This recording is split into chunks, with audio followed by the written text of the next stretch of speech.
Vancouver Public Schools, getting kids to school healthy, happy, and ready to learn.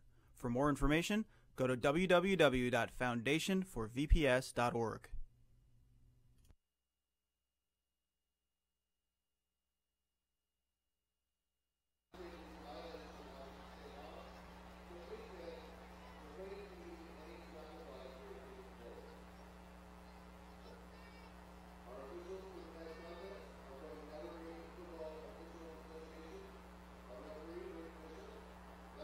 Hello and welcome to the VPS Game Time presentation of Greater St. Helens League Football. Tonight, it's the oldest rivalry in town as the Fort Vancouver Trappers take on the Hudson's Bay Eagles. The winner takes home the Peace Pipe. I'm Nick Voll and I'll have the call tonight. Thank you very much for joining us. Hudson's Bay comes into tonight's game looking to grab the last 3A playoff spot and to get to 6 wins, and they're awfully close. They are 5-2 overall, 1-2 in league, but they are neck and neck with Kelso, Evergreen, and Prairie for that last playoff spot. They are led by first-year coach Ray Lyons, who took over a reborn program when former coach Mark Oliverio had to move out of town for work. Lyons coming from Ridgefield High School, where he was an assistant. On the other side of the ball, Fort Vancouver is looking for its first win of the year. The Trappers have a first-year coach also, and former Wazoo Coug and NFL player Steve Broussard. Coach Broussard has implemented a team-first attitude at Fort, and nothing would build that spirit more than a win over their rival, Hudson's Bay. So we're looking forward to a good, fun game tonight. These two teams grow up. The kids on these teams grow up next to each other here in Vancouver. They know each other. They love to play against each other. And even though one team is looking at the playoffs and the other isn't, this game means a lot to all of these kids. They want to beat each other. In the Greater St. Helens League right now, it's 3A. Mountain View's in first place at 3-0. And as I mentioned, those 4 teams are all chasing that last playoff spot. Kelso, Evergreen, Hudson's Bay, and Prairie. Kelso is 2-1, Evergreen 2-1, Hudson's Bay and Prairie each 1-2. But, you know, these last 2 weeks are going to determine who gets that last spot as these teams match up against each other. Tonight, Kelso and Evergreen are locking horns. The winner of that game will have a real leg up in getting the second place spot, and then that leaves the third place spot for these teams. So a lot riding on this game for both teams. For Fort Vancouver, a number of scoreless games this year, so they're looking to get on the board, score some points against their crosstown rivals. It is senior night here for Hudson's Bay High School. Before the game started, we saw several seniors honored for their contribution to turning this program around and hearing what some of these guys are going to do after graduation. For most of them, that includes college, so very exciting. A couple of them the military, so a good send-off for these athletes on their last home game of the year. Fort Vancouver's last home game comes next week, and we'll be seeing that game here on VPS Game Time also. That'll be their senior night. And the teams are lining up here for the opening kick.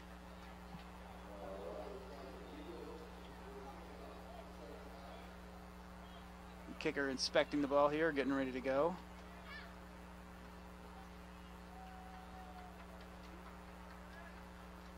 Hudson's Bay's kicker is Nicholas Campbell, a senior, 5'5" senior.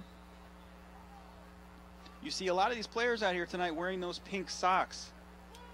Pay respect to breast cancer survivors and breast cancer awareness. And there's the kick.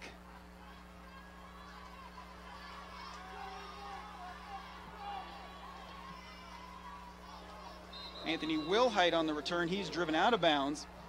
5'6" junior. And Fort Vancouver will start the game with the football.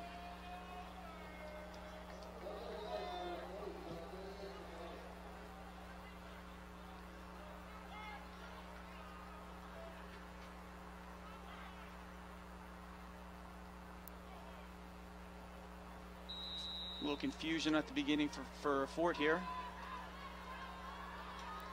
And players rushing in late here into the huddle.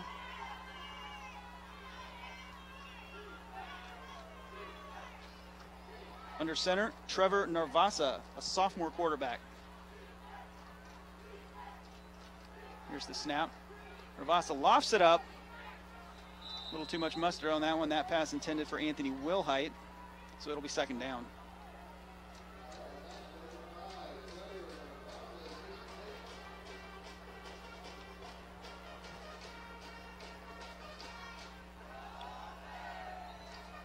Numbers an issue here for Fort Vancouver tonight. You can see on the far sideline, far fewer players than on the Hudson's Bay sideline. Attrition always affecting Fort each year as players come and go. Now they line up here for second down.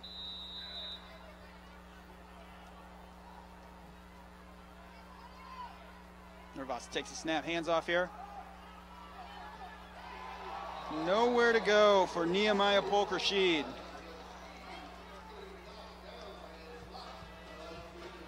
Swarming Eagles defense there. Good push from that defensive line, getting into the backfield and knocking him back. Looks like about 3rd and 12 here.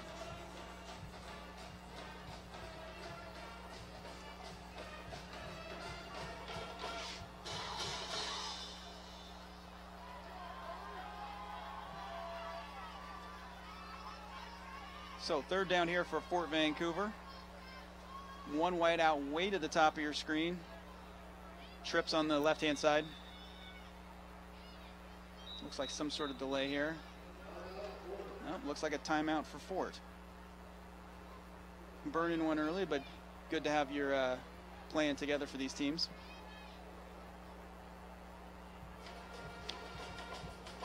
So a win tonight for Hudson's Bay High School would be their first 6-win season since 2001. So a big milestone in front of these Bay players. A couple of gritty wins earlier this year for Hudson's Bay.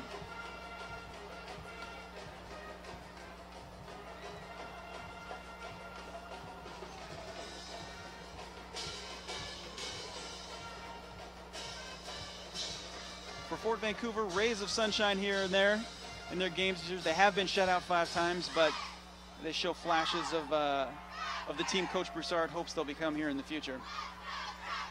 All right, 3rd down, 3rd and 12 on the 27-yard line. Nervasa takes a snap. Ooh, nearly intercepted. Not a lot of room there.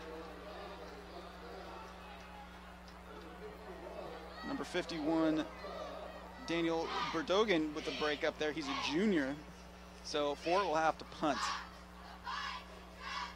Here's the replay. You can see the heat was coming. Nervasa tried to squeeze it in there, but not a lot of space there. Bay's line is really pushing up into the backfield, not giving the quarterback or the running backs much time here. That's a bounce snap. This could be trouble for Fort Vancouver. Ball is still loose. It looks like Bay maybe recovered it there. The officials trying to sort this one out.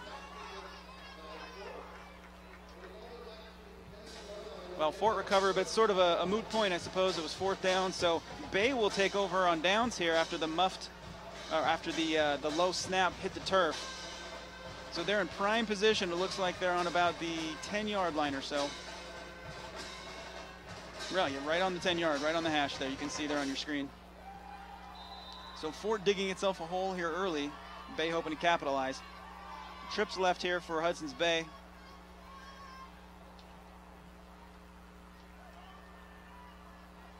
Snap. So the read option there goes to Marcus Cadiz, the senior. Takes it to the 4-yard, gain of 6. Last year we tried to get the nickname Crazy Legs going for Marco Cadiz, but his coaches informed me they were calling him the Magician, so I'm not sure which nickname we're going to go with tonight. But we do have to keep our eyes on him. That kid can move. At quarterback tonight for Hudson's Bay. I'm having trouble reading his number. It looks like Brian Perez. Swings around left. There's Cadiz again. This time he rumbles into the end zone, takes a couple of defenders with him. That's a touchdown for Hudson's Bay High School. So they're out to a quick 6-0 lead here. You see Cadiz getting the love on the way back to the sideline there, and here comes the kick team.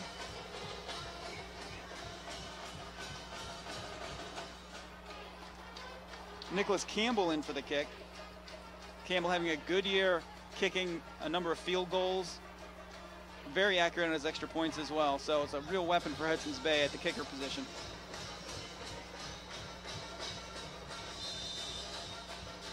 And there's the snap. Kick is up. And it is good. 7-0 Hudson's Bay. This Hudson's Bay team trying to make a statement here right off the bat. trying to not give Fort any hope of an upset here. Of course, this is the Peace Pipe.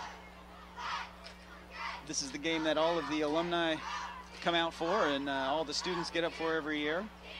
These teams have been playing for a long time. We got a number of trivia items for you tonight about the Peace Pipe rivalry, so we'll share those with you as they come along. A lot of history here between these teams. Both schools bringing cheer squads today. And you know, these schools are only a couple of miles apart, so you know these kids really care about this game. And the sun is coming out here at Kiggin, so it's really serendipitous for all of us here.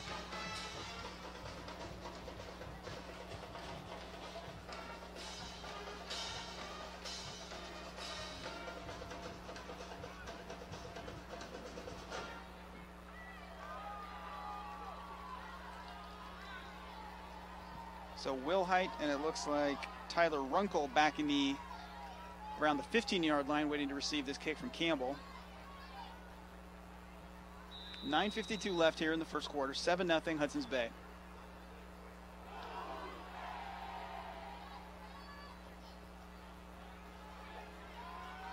Looking for a seam, he found one, here he goes. Cuts back. Great return out of Will Height there. An excellent special teams blocking there to create that seam for Will Height.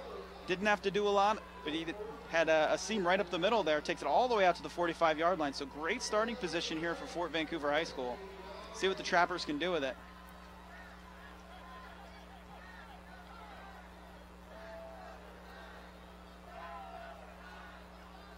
You can see it right there on the 45, and the Trappers come to the line. Two receivers on the left, one on the right. Narvas out of the shotgun. Here's a handoff up the middle, nowhere to go. Big tackle right there. That was Sir Barnes, a sophomore. Looks like we may have an injury down on the field. We're gonna have a moment here while we have an injury. Looks like number 42, Nehemiah Polk Rashid, is down. He is one of Fort Vancouver's best players, both sides of the ball. And he's down on his face there.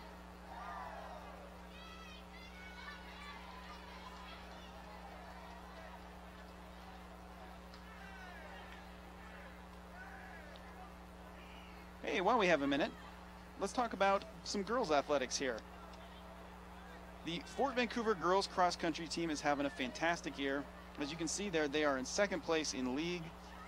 Kelso in first place, led by Coach Owen Frazier, and senior standouts Emily Phelps and Anna Harrison. The Trappers are in second place in league right now and are looking to make a splash at the regional level and hopefully state.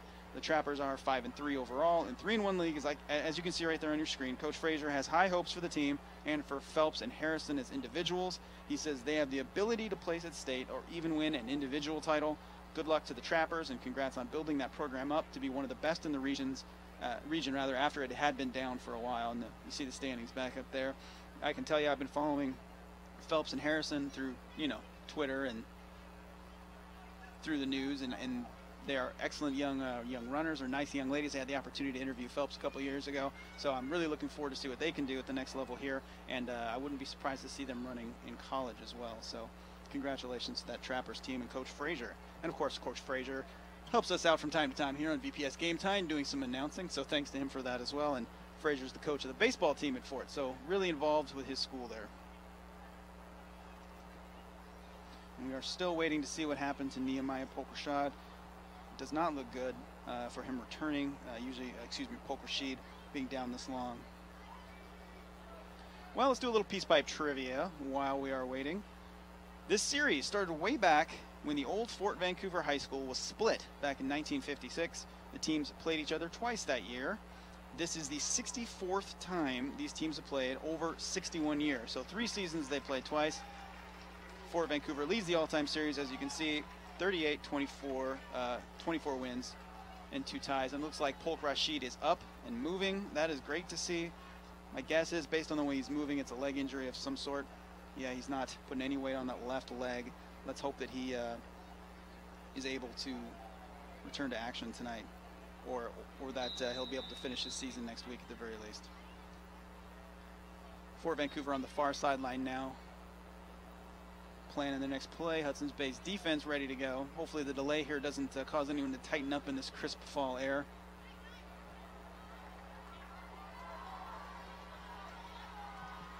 For Vancouver, 3 receivers out left, 1 out to the right. We've seen this formation a lot from them. Here's the snap. Ooh. He had his man for just a moment. 3 defenders around, but there was a seam, went right through the receiver's hands. Almost had a chance on the backside, the other receiver, to pick that up off the deflection, but not quite. Here's the replay here. You can see he was there. Looks like the Bay defender might have gotten a hand on it. I didn't see that from my angle initially. Nice replay by our guys in the control room there.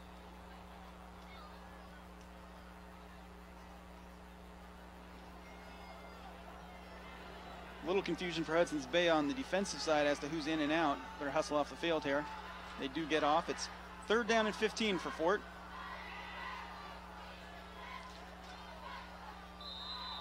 More pressure from that Hudson's Bay defense. Narvasa, no time to get that off. Doesn't get anything on the pass. It drops short.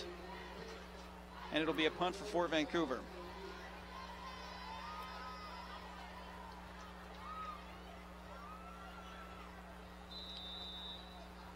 See who's back to receive here for Hudson's Bay. And that's away. A short punt. Lets it bounce. Smart backs away. Pretty friendly Trapper bounce here. Gets it down to about the 28-yard line, and that's where Hudson's Bay is going to take over. 1st and 10.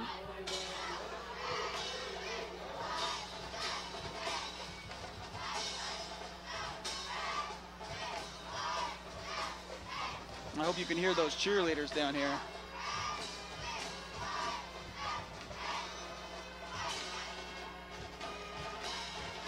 All right, let's see what Hudson's Bay can do with a long field now. Started off with it close the last possession, punched it right in. See what they do with a whole lot of green in front of them. Looks like single receivers out on each side, a tight formation here. Under center, quarterback takes a snap. Oh, a little confusion in the backfield. Quadrice Teague making something out of it though, rounds the corner. That's a 1st down. Big run for Teague. Pulls it all the way out to the 45-yard line. Making something out of nothing there. The quarterback and Teague ran into each other, but they managed to turn it into a positive gain there. Here's a replay. Oops, right there. You can see it.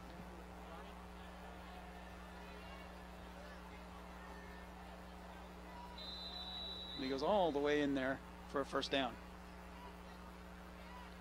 So 1st and 10 at the 45-yard line. Looks like Perez out of the shotgun here.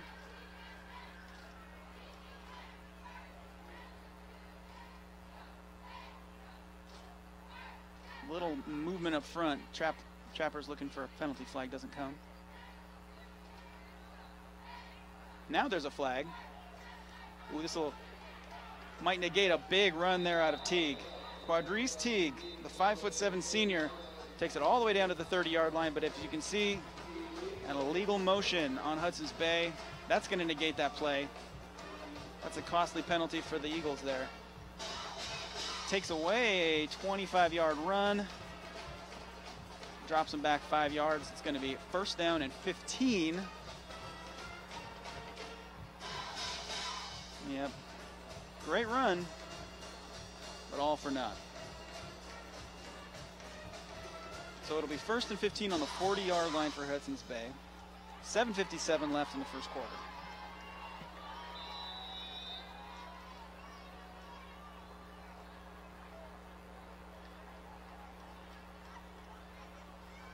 Perez out of the shotgun. Here's the snap. Slings it out there. That's Nicholas Campbell, I believe, on the reception. No, correction. That's Julio Varro at the reception, a 5'4" senior. Picks up 5 quick yards. Makes it a manageable 2nd down and 8. You don't have to get it all at once. You have 3 downs to do it, and Hudson's Bay doing just that.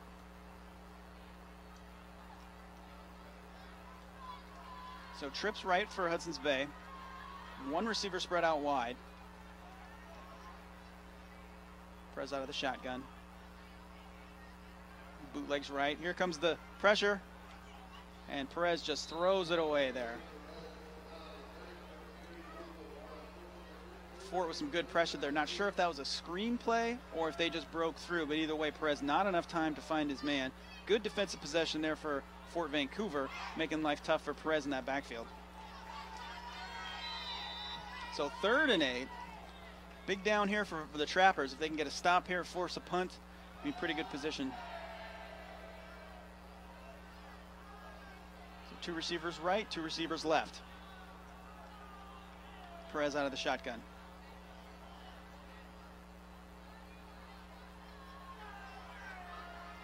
Plenty of time, slings it over the middle, has a completion, and he's still on his feet. There he goes, all the way down to the 15-yard line. Carter Morse with a big reception. About 15 in the air and another 15 on the ground. Carter Morse making defenders miss. Plenty of time for Perez, who slings it over the middle. You can see right here, 2 shed tackles right there for Morse. Stays on his feet all the way down to about the 15-yard line. Ball did come out at the end, but clearly the ball caused that fumble. And it's a 1st down for the Eagles.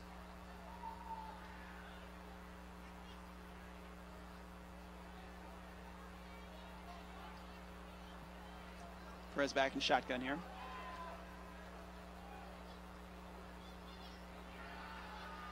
Hands it off.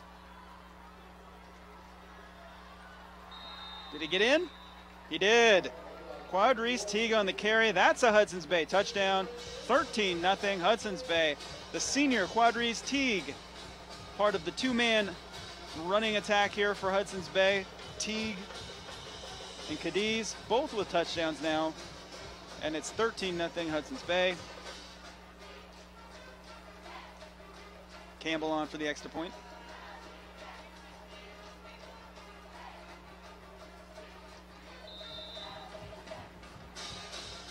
High snap, kick is up, right down the middle. That's another extra point for Campbell, and it is 14-0 Hudson's Bay. Let's take a look at that run again. And there goes Teague, not even touched until the very end, gets across that pylon. Great upfront blocking, and then downfield blocking as well for Hudson's Bay. It's easy to give the credit to the linemen and the offensive line, but when those receivers downfield are blocking too, it makes life a lot easier for that running back.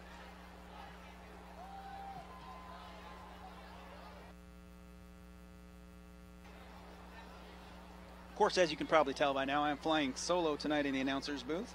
So you'll have to give me a small pause to take water breaks. Hudson's Bay's cheerleader you saw there just a moment ago, a good spirited crowd out here tonight for them. Counting off the points there with their high kicks. I don't think I've ever been able to do that, so good for them. All right, Campbell here ready for the kickoff.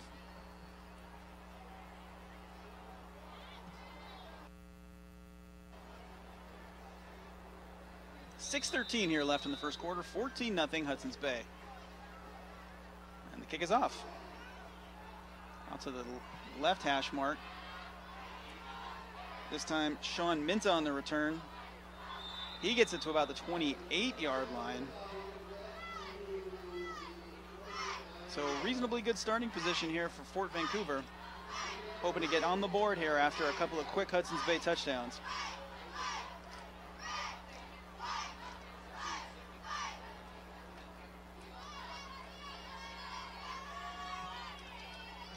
Hey, look at that spirit. All that pink out there to support breast cancer.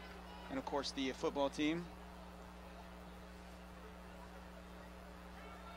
All right, on the left hash mark, here comes the Trappers. One receiver out left, one out in motion to the right. Excuse me, 2 receivers out to the right. Here's the snap. Oh, fumble. It's on the ground. Tough to tell in that scrum who got it. Looks like it's 2nd down Fort Vancouver. A little miscommunication on that handoff. And the ball ended up on the turf. 2nd fumble of the night here for Fort Vancouver. The ball put back on the 23-yard line. A loss of about 7 yards, I want to say. Oh, see, quarterback trying to leave it in the in the gut of that running back there. Running back not expecting the ball. Ball comes loose.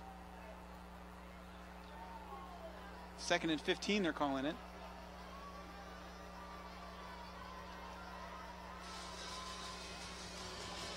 So Nervasa back in the shotgun. 2 receivers out to the right. They made sure on that handoff, but there was nowhere to go. 2 Bay defenders into the backfield. Looks like Miles Artis on the tackle there. And that brings up a long 3rd down and about, I would say about 18 to go. We'll see what the official scorer says here. The Trapper offensive line having a tough time keeping those Bay defenders out. You can see right there, number 12. That's number 12. And a little credit there to Sage Whitmore as well. Here's the snap. Going deep. Oh, nearly intercepted. Some good arm there, but a little too much. And Cadiz almost picks that ball off. Narvasa, that's his real first opportunity to show off the arm, having enough time to make the pass, and he put a lot under it, just a little too much. Pretty impressive distance there for Narvasa. Just needs a little time, I think, to air it out. So the Trappers looking to punt here, pinned way back into their own territory.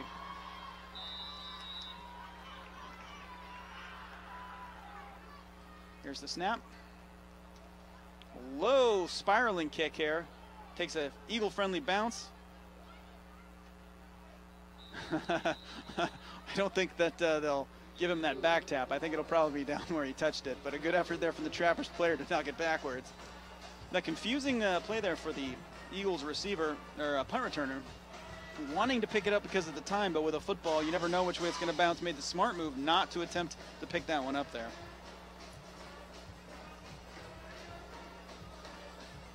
So it'll be Eagles ball here on the Trapper 45-yard line. 4:07 left in the first quarter. Looking to put up their 3rd touchdown of the night. Perez back in the shotgun. 2 receivers out to the left, 1 to the right. Plenty of time. Kicks it out. There's a first down there. That's Julio Varro with another reception. I believe Varro was in the slot, came across there. And Perez with plenty of time to pick him out. You can see Perez taking his time, checking down, picks the receiver closer to the line of scrimmage when his deeper options aren't available, and Varro makes a big play out of it.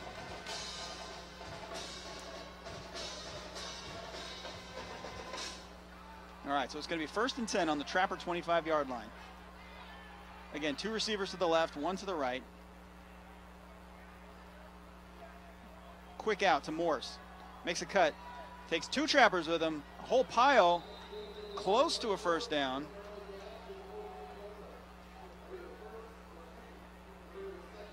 Looks like, are they giving him? Yep, they're giving him a first down. So he just dragged those defenders across the line. That's a planned play, guys. Swings it out. The quick hitter. And Morse does all the work there. So it's going to be 1st down on the Trapper 19-yard line. Excuse me, 14-yard line.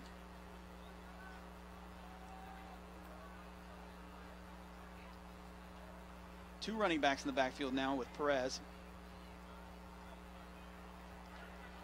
There's a wide receiver screen. Nothing doing there. Oh, well, the Trappers did a nice job of closing out there, but Miles Artis there leaning out across, picking up an extra couple of yards. Looks like it's going to be 2nd down and about 6, 5.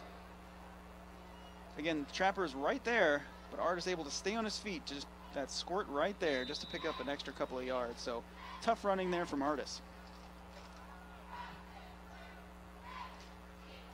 All right, 2nd down and about 5 or so. Perez in the backfield, again joined by 2 running backs. Looks like it's Teague up the middle. There's a flag on the play. Teague, tough running up the middle, but I think this one's going to come back. I might be mistaken, but I don't think Teague has been tackled yet tonight. Let's see if we can spot it. I'm not sure where the penalty was there. Well, it looks like a false start. There may have been a hesitation there They called a false start, so I think perhaps the right tackle may have flinched. It was very slight. So that waves off the touchdown. It is going to be 2nd down and 15 probably here, or excuse me, 10 for the Eagles. Yep, false start. So this is the 2nd time Teague has had a big play pulled back, or called back rather, off a penalty. Teague, an interesting character. His first year playing football as a senior, making a big impact here in the Greater St. Helens League. A number of punt returns and interception returns for touchdowns, really giving Hudson's Bay a second powerful offensive weapon on the ground after, along with Marcus Cadiz. It's a luxury to have 2 players of that talent level in one offense, and they've got it. Perez under center here. Bootlegs out to the right. He's got his man. That's Artis for the touchdown. Miles Artis, the 6'3" senior. That is a Hudson's Bay touchdown. Well-designed play there, pulling the defense out. Perez on the rollout with an accurate strike. We'll see it here.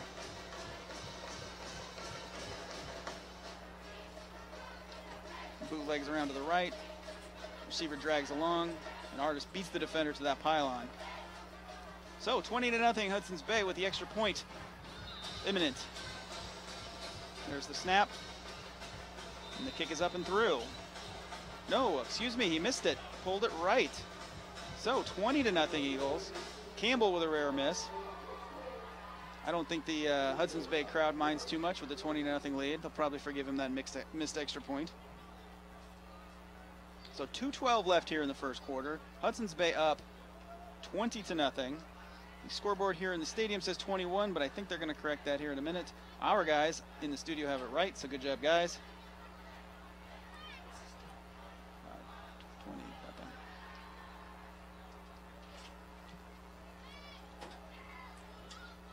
Hey, we've got some Peace Pipe trivia for you here. There have been 2 ties in this series in back-to-back years, 1966 and 1967. In 66, the final score was 0-0, so that probably wasn't very fun to watch. Obviously, that was the lowest scoring game. The highest in 2006, when the teams combined for 57 points in a 37-20 Hudson's Bay victory.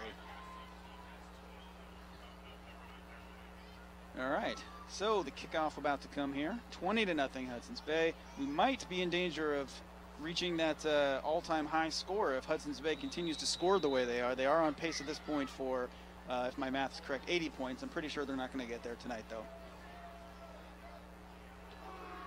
So a low line drive kick. And here's the return. He's got some space here. Breaks it, almost breaks the tackle before Hudson's Bay gang tackles him. Great return there out of Tyler Runkle. Took that line drive kick in the air, sprinted right through the hole before the defense could get there, and returns it all the way to about the 46-yard line, 45-yard line. Great job out of Runkle there. That's the danger of those low line drive kicks. If you can get a bounce, your defensive or your kicking team can get down there to swarm the returner. But if you don't get that bounce, you know, he's got room. If he breaks that tackle, he might go all the way, but a great job there. I believe that was number 7, Campbell, the kicker, who brought him down. Of course, Campbell, not just the kicker. We've seen him on offense as well, so no surprise to see him make a good tackle. Kicks it out. Swarming Hudson's Bay defense takes him down in the backfield. Narvasa makes a good pass, but there's nowhere for Will Height to go. 3 Eagles converge there.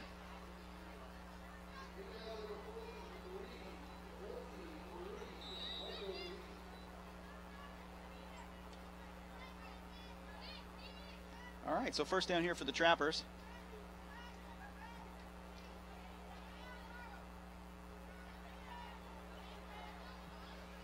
We've got 3 receivers out to the left, 1 out to the right.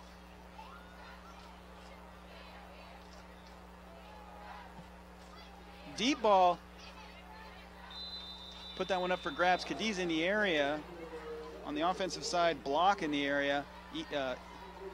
Ezekiel Block in the area, but that ball was uncatchable, just beyond. So second down here for the Trappers. Here's the replay. So plenty of time here for Nervasa, what he's not been getting lately, but he just floats it up too deep. Didn't look like Block had much of an angle on that ball, even if it had been a little closer. All right, so trips left here for the Trappers. One up to the right. Nervasa with a snap. Interception! Around the right side. He could have it here. And that's going to be a touchdown. Elijah Fischel with a big interception. He runs it all the way back for 6.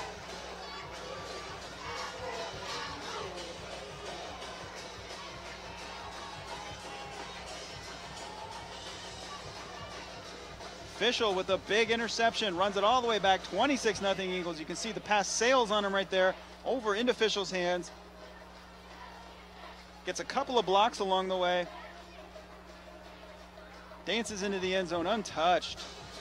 Great heads-up play by Fischel. I'm sure Nervasa wants that pass back. And here's the extra point. It's up. And it is good. It is 27-0. Hudson's Bay still in the first quarter. 56 seconds left to go here in the first quarter. I think this is everything Coach Lyons could have wanted out of his team. Not the start, of course, for Coach Broussard and his squad. But we have a lot of football left to play.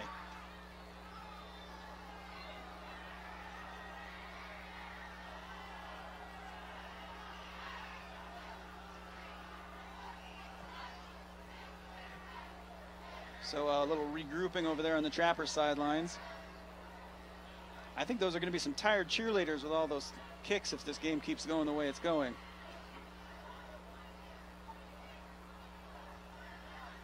Maybe they should do these in shifts or something. I'm not sure. All right, so Hudson's Bay back out to kick it off again.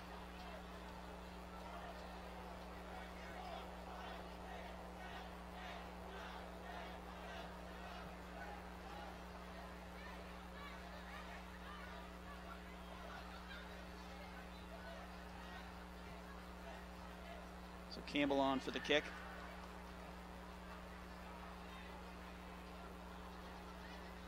It looks like we've got Runkle and Wilhite back there to receive again, to return rather. And here's the kick. This one popped it up. Looks like there's a penalty flag on the play. I'm guessing it's going to be an offsides on the offense of the kicking team. Yeah. Offsides there on Hudson's Bay. One of those Eagles getting ahead of the kick itself. And this will march them back 5 yards and they'll do it again.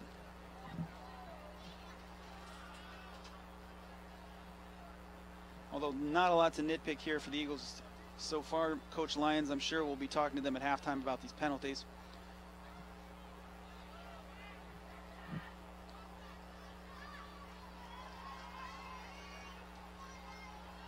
So we'll do it again here. Campbell tees it up. Sun continuing to shine here at Kiggins Bowl. Can't ask for much better than this, and crisp, clean fall weather and some football between two rivals. And there's the kick. This time a low line drive again to Runkle. He's got the same approach as last time. Right up a seam, takes a hit, keeps his feet moving. Tough run by Tyler Runkle. Takes a big hit, stays on his feet, spins forward for another few yards.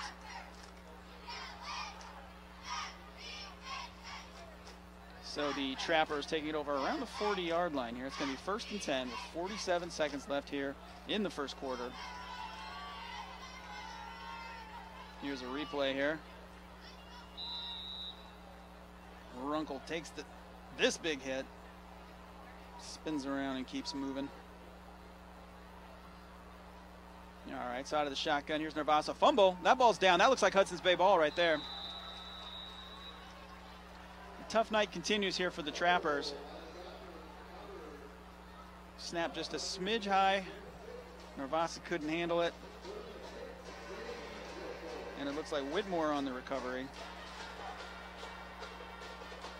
Sage Whitmore. That might, can't tell if that's 35 or 36. It's either Sir Barnes or Sage Whitmore, either way. In the backfield to scoop that ball up. And we're going to see if Hudson's Bay can put another touchdown here in the first quarter. 27-0 already, trying to make it 34-0.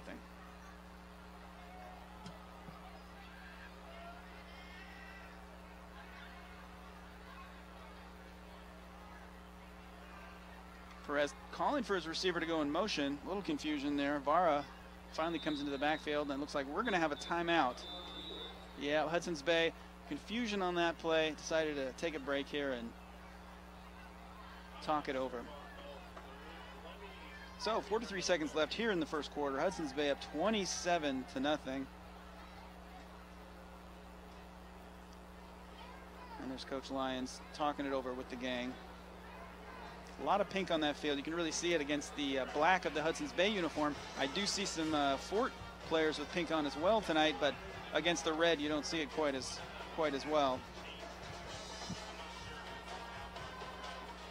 If you're watching this game on Facebook through the school district's Facebook page, or if you're watching on YouTube, feel free to leave some comments here. Cheer your team on. If you're watching it on Comcast, channel 328, feel free to talk to the television. I don't mind. I can't hear you, but I'll hopefully you're saying nice things. All right, Hudson's Bay going to try it again here. Perez out of the shotgun. This time, Vara motions into the backfield. So one out wide on each side. Perez takes the snap.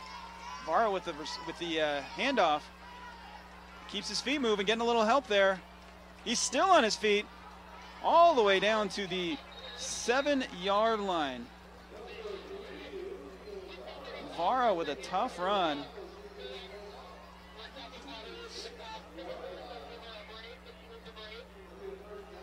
So a first down for the Eagles there. Vara, you can see, only 5'4". It gives him an advantage on the ground at times. It's tough to see him coming when you're in the backfield.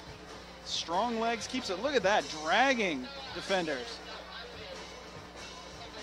The ball came out there at the very end, so a little scrum for the ball. But again, once he hits that ground, doesn't matter if the ball comes out. The ground causes the fumble. Remains Hudson's Bay ball, so now they have it as 1st and goal. Looks like a keeper for Perez. Still on his feet, moving towards the end zone. Did he get it? No, he didn't. Just short. Looks like they're going to mark him out at the 1-yard line. Artis seems to think he got in, but the officials don't agree. They have the final word here. All right, that's the end of the first quarter. It is 27-0 Hudson's Bay. The Eagles getting everything they wanted that first quarter. And players march off the field here. Big number. You know, Hudson's Bay had was a favored team coming into this game. I don't think they expected this sort of first quarter result, but they'll take it, I'm sure. For the Trappers now, it's about getting themselves back in sync, moving the football, getting a few first downs, getting a few stops.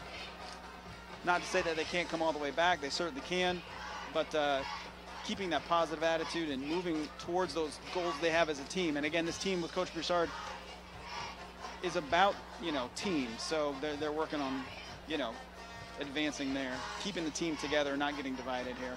We have some interesting information to tell you about. There's a cool event that is coming up for any student in Vancouver Public Schools. It's to help them figure out what they want to do after they graduate high school. On Wednesday, October 25th, next week, the Future You event will bring together colleges, universities, trade programs, the military, and more at Hudson's Bay High School. The event goes from 5 to 8 and is open to students at any Vancouver public school. They don't have to be high schoolers, they can be middle schoolers. Anyone is welcome.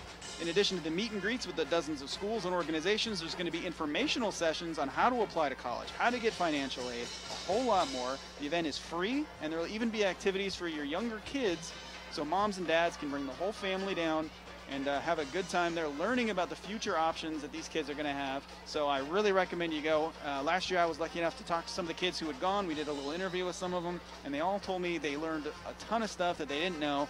And it's also helpful for parents, too, who maybe don't know what they need to do to get their kids into college. This is a great way to start.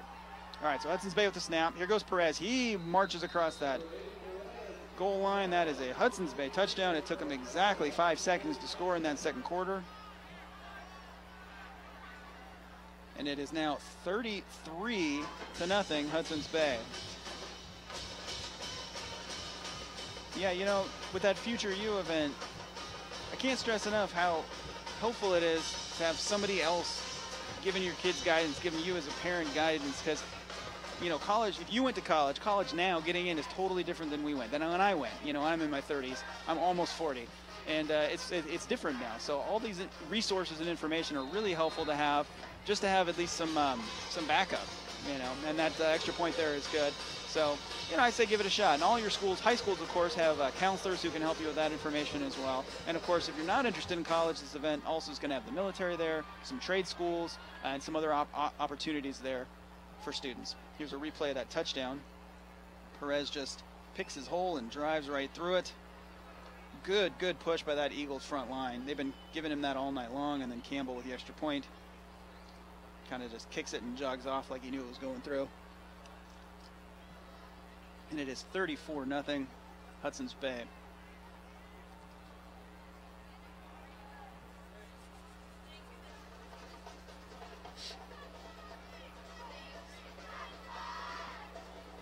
So a quiet Trapper sideline there. I'm sure this is not what they were hoping for at the start of the game.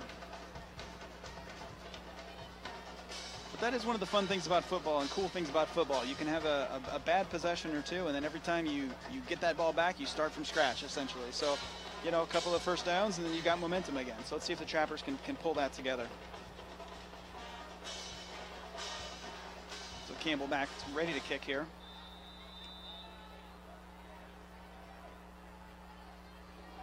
Puts this one on the ground, a high bounce. One of the up men receives it there. Not about a 10-yard return there. That is number 55. I'm going to say his name wrong, but I'm going to try anyway. Iska Vea. He is a senior, an offensive defensive lineman. I guarantee you he is not used to returning kicks. So good for him getting that opportunity to return this kick. Big bounce there. He looks like he knows what he's doing, so maybe he should return some kicks here. Good carry for him there, although the Trapper return game has been on point here tonight so far.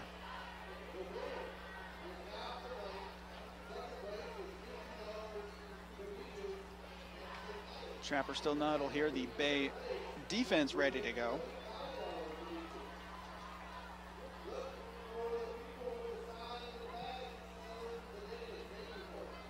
Narvasa back in the shotgun, takes the snap, hands it off. Nowhere for Wilhite to go. Stacked back up. This Hudson's Bay defensive line has been pushing the Trappers back all night long. I am doing my best here to monitor your Facebook comments on this post. So if you post some cool stuff, I might mention you on air.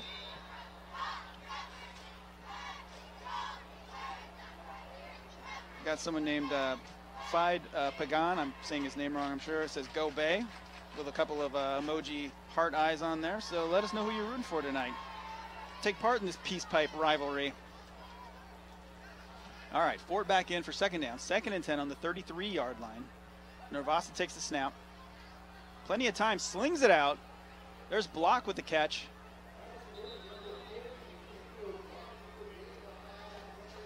He picks up about 4 yards or so. That puts it out on the 34-yard line. Block shows some soft hands here. That pass not quite to his chest. Pulls it back. Makes some positive yards there. A gang tackle from the Eagles there.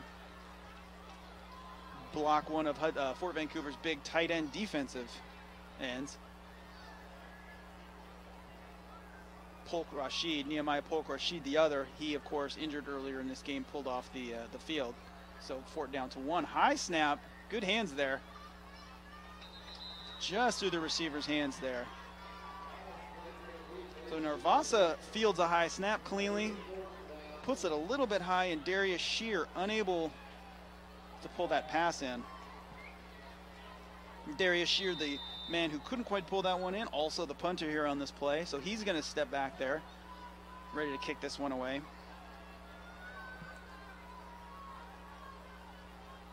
Low snap, fields it cleanly, gets it off just before that defender comes. Big bounce. Whoa.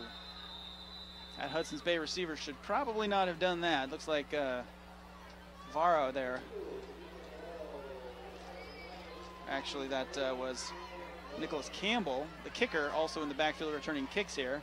Probably shouldn't have tried to pick that one up once it was rolling slowly.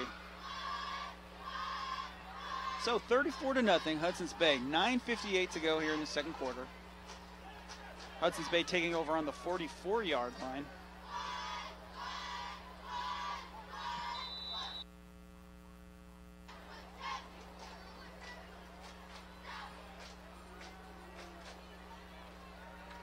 All right, Perez coming up under center here.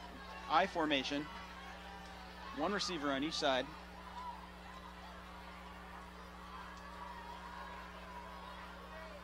There goes Cadiz, runs into the official and pulled down with force by Isaac Martinez, held on to his feet there. I'm curious what would have happened there with Cadiz if he hadn't run into the official. I mean, you can see when Cadiz moves, it's tough to even see his feet. He's so quick with that football. If he gets a hole, it's trouble. Here's a replay of that. And then boom, right into the shoulder of the official there. And then Martinez with a nice drag down there, Isaac Martinez. All right, Perez under center here. Hands it to the up back this time. Rumbles forward for the first down. Looks like number 15, Akolatoa Kawamatule, 5'9" junior.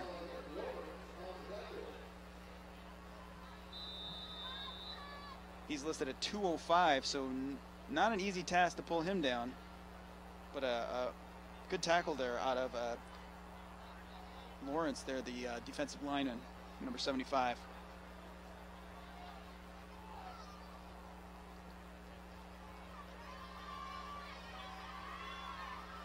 So Perez takes the snap. Quick out to Morris. He cuts back in. Quick 6-yard strike there to Morris. Morris making the right call there. He's got a one-on-one situation with the defensive back. He has to decide, is he cutting in or is he cutting out? The defensive back played him to the outside, so he cut back in. Picked up a quick 6 yards right there. Hudson's Bay will take that all night long if they can get those quick strikes, keeping the ball moving forward.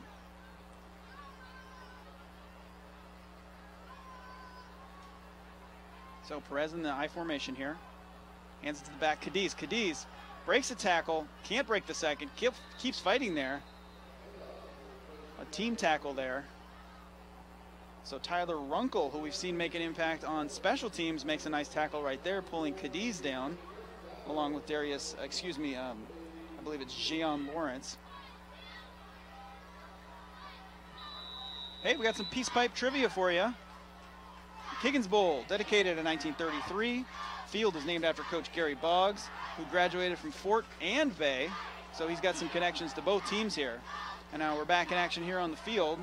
Hudson's Bay in shotgun formation. Here's an end around. Nothing doing here for the Eagles. Good swarming Fort defense there. Vara has nowhere to go on the end around.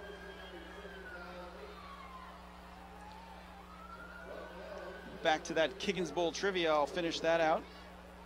Like I said, both teams have called Kiggins Bowl home. This field that their teams are playing on right now, Kiggins Bowl, was actually dedicated way back in 1933. It was not meant for football. I've heard conflicting reports as to whether it was originally a racetrack or a baseball field. It's built to me like a racetrack, but what do I know? So this is a pretty historic place where we're watching football in tonight. Quick out. Morris keeps those feet moving, but a great job there. Number 9, that's Joseph Endonino, the senior with the tackle, stays with it, sheds the blocker, holds on for that tackle. Here he comes breaking in on the play. It's going to be Endonino coming in. Minta gets picked off with the tackle. Yeah, this field, as I mentioned, named after Coach Gary Boggs. Boggs oversaw the last one of the last runs of winning Trapper football a few years ago. He passed away in 2011. Honored by naming this field after him, where he saw so many victories for Fort Vancouver. This could be 6, and it is. That's Quadrice Teague, another touchdown, another play where he doesn't get touched. Teague's so tough to bring down. he and Cadiz are just, now you see me, now you don't. The handoff cuts to the right. Great patient run there by Teague, too. He didn't hit the hole right away. He waited for the hole to develop and then burst through it. Smart football play there out of Teague. All right, Campbell here for the extra point. Kick is up. And it is good. So our score, 40-0, Hudson's Bay. My, oh my, 6:02 left here to go in the second quarter. We are just 17 points away from tying the all-time high score of this Peace Pipe rivalry. Amazing. If you told me that would have happened in the second quarter, I wouldn't have believed you. So this Eagles team playing like it wants to make those playoffs. You know, last year, of course, Hudson's Bay with its first winning season in a number of years, it was tied for third place in the league last year. So Bay, Evergreen, and I believe Prairie all went to a 3-team playoff to determine which team would actually get the third playoff seed. It was not Hudson's Bay. They're hoping this year that if that scenario comes up again, which it very well could, that they will be the team to advance into the playoffs, which would be the first time in a number of years for Bay. So they are playing as if they want it. 41-0 Hudson's Bay. We'll see, you know, what they can do next week, assuming they hold on to this lead. I believe next week they go up against, I want to say, you know, I don't know who they play next week. I can find that out for you, but hopefully they'll be able to take this momentum into that game and earn a chance at the playoffs. Ooh, that's a strange play. Campbell attempting to put that one on the ground, but the up man picked it off. No return, but great field position for Fort Vancouver.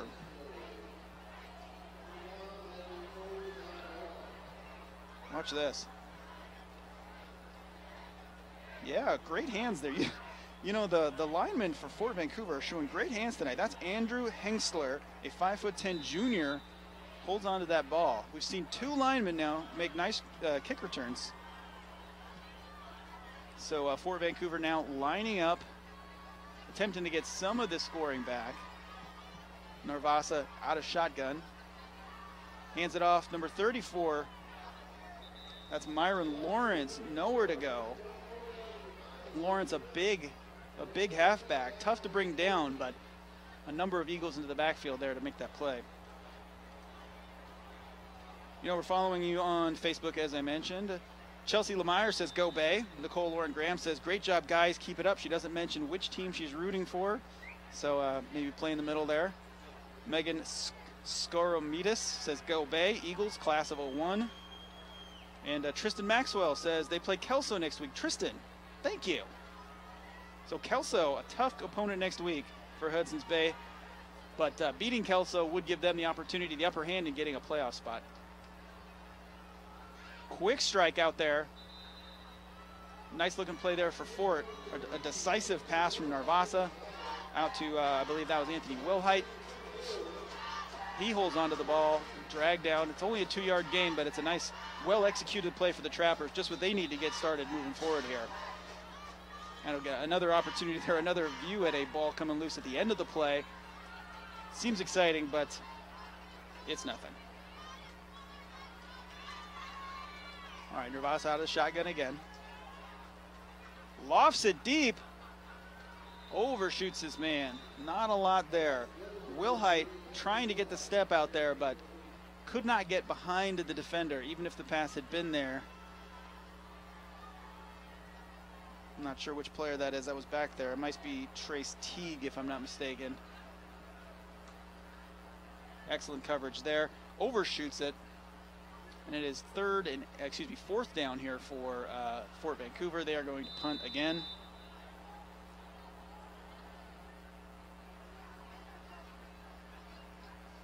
Nice kick there. We're going to have a return. The officials waved that play dead. I think they said that the receiver had called for a fair catch. I did see his hand go up, so I'm not sure if he was calling for it or if he was trying to signal something else. The returner there, Julio, is that Julio Vara? Yeah, Julio Vara, claiming he was trying to signal something. You can see his hand. Yeah, he did make a motion for a fair catch. I saw him down on the sideline trying to explain. He was trying to motion to his blockers to block in that direction, but it looked an awful lot like, to me and to the official, like he was calling for a fair catch. He had plenty of green there, so I'm not sure why, you know, he would have done that. But so no return. Hudson's Bay takes over on the 25-yard line. They're going to have 1st and 10 with 4 minutes and 22 seconds left to go here in the half. Tristan Maxwell on Facebook hooking me up with all the information. He says the winner of next week's game against Kelso, between Kelso and Bay, will get the 2 seed to the playoffs, and that's actually going to be a pretty big deal because the 2 seed versus the 3 seed is a big deal in who you play in the playoffs the following week. And I believe the 2 seed has a shot at being home as well, where the 3 seed definitely does not. So, you know, there's a lot to play here for the Eagles these next 2 weeks.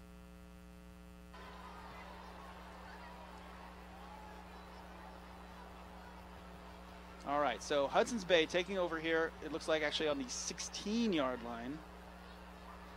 I'm not sure. It seemed like he called for that fair catch earlier. I may have missed a call from the official here, or I might just be mistaken about where he called for the fair catch. And now it looks like the officials are calling a timeout of some sort. I'm not sure what is going on here.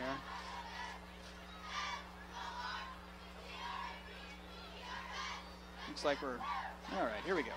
Back into action. There's the whistle. So Perez out of the shotgun. 2 receivers out to the right. 2 men in the backfield with him. Here's the snap. He's looking left. Slant. This could be a big play. Lots of daylight in front of him. That looks like Vara. Yep, that's Julio Vara. Takes the slant pattern all the way to the house. You can see Perez looking for him all the way. Vara gets the pass, no one around him. It's a straight shot all the way upfield. Great effort there from Joseph Indedito to try to pull him down from, or catch him from behind, but Vara just too much of a head start there. Runs all the way down. If my math is correct, that is an 84-yard touchdown strike.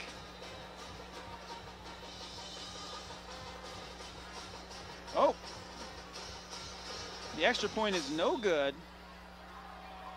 Trappers into the backfield quickly, snuff that extra point out.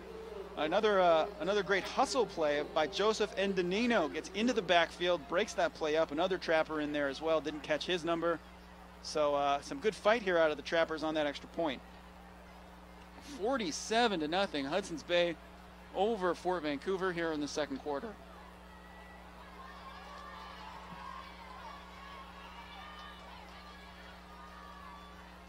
All right, so 4 minutes left in the half. Curious to see how much more we're going to see out of Hudson's Bay starters as we get into the second half. Of course, running clock is going to start here in the second half here if the Eagles hold this lead. Running clock, of course, means every time there's normally a dead ball, an incomplete pass, a player out of bounds, the clock runs instead. Helps keep the game from getting out of hand. Or further out of hand.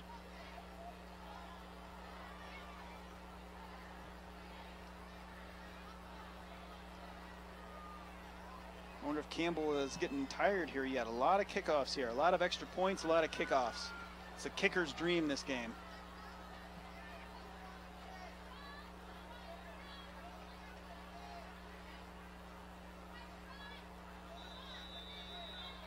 And here comes the kick. A low kick. He hits another lineman. Man, oh man, does Andrew Hensler have a nose for that football. The kick goes right into his chest. He doesn't look like a lineman out there fielding that. He gets hit with a 90-mile-an-hour fastball in the chest, knocks it down, fields it just like a shortstop would. So great play there by Hensler. Or Hensler, rather, excuse me. The junior. So Fort Vancouver comes back out, trying to get something going on offense. They've got 2 out on each side, 2 wide on each side. And the big man, Myron Lawrence, in the backfield. Here's the snap, hands off to Lawrence. He cuts back, breaks a tackle, breaks a second tackle. And then it takes a team effort here from the Eagles to drag him down. Lawrence, not an easy guy to tackle. He's a 5'9" junior, listed at 235 pounds. Normally you'd see a guy like him in the back or in the line, but they're putting him in the backfield and you can see why. A quick cut there, tough to drag down. A big 5-yard gain there for the Trappers on first down. Plays like that, look at this. No arm tackling when it comes to Lawrence. You know, plays like that on first down where you get something really help the offense, because it makes the subsequent downs, your second and third down, just much less pressure filled, because you don't need 10 yards. You just need 5. Here's the snap. Oh, fumble. It looks like an Eagles recovery there.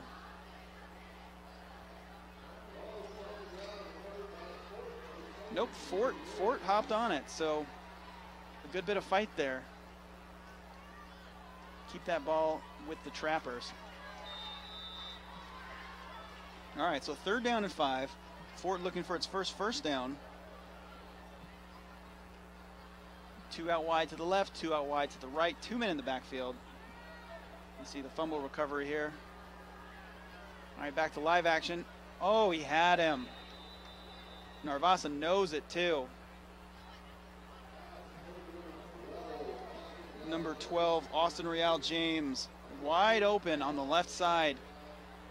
Ran a great slant pattern, cuts in front of the defender. Narvasa just overshoots him. That was 6 points right there, and they know it. It's got to be a tough one for them to swallow. All right, 4th down now. 4th and 5, it looks like. Yep, Fort's going to go for it. They're on the 50-yard line, so in a territory where, you know, coaches feel confident in going for it. Here's Narvasa out of the snap. He's got time. Rolls out right, fires it. Oh, tough play there. He may have had something there, but he overshot it. It looked like the receiver there, I think it was Real James again, broke open. No, that was Anthony Wilhite. Had a chance to break open, but Narvasa just sails it. All right, so Hudson's Bay will take over on downs here. They are up 47-0. You can see he's got some time and just lofts it. I don't know if you could see out of the corner of your eye there, but Wilhite had gotten a step beyond the defensive back. All right, let's see what Hudson's Bay is going to do here. In an I formation from under center. We have a new quarterback in the ball game. Here's the pitch. And a new running back I don't believe we've seen run the ball yet. That's Andrew Guevara.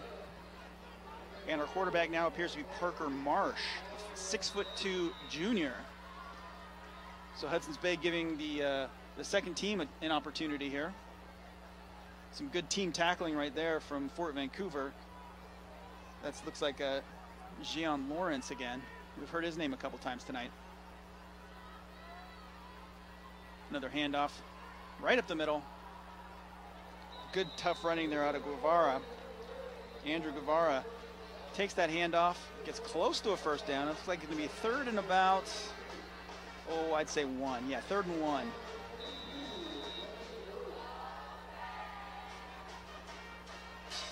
$1:24 left here in the second quarter.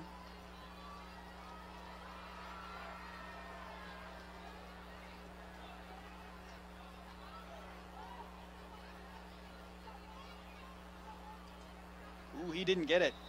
Great team defense there out of the Trappers. That's number 72, Darius Jackson. Big tackle there, stuffed the run. Jackson, a big kid, 6'6", 315, a senior.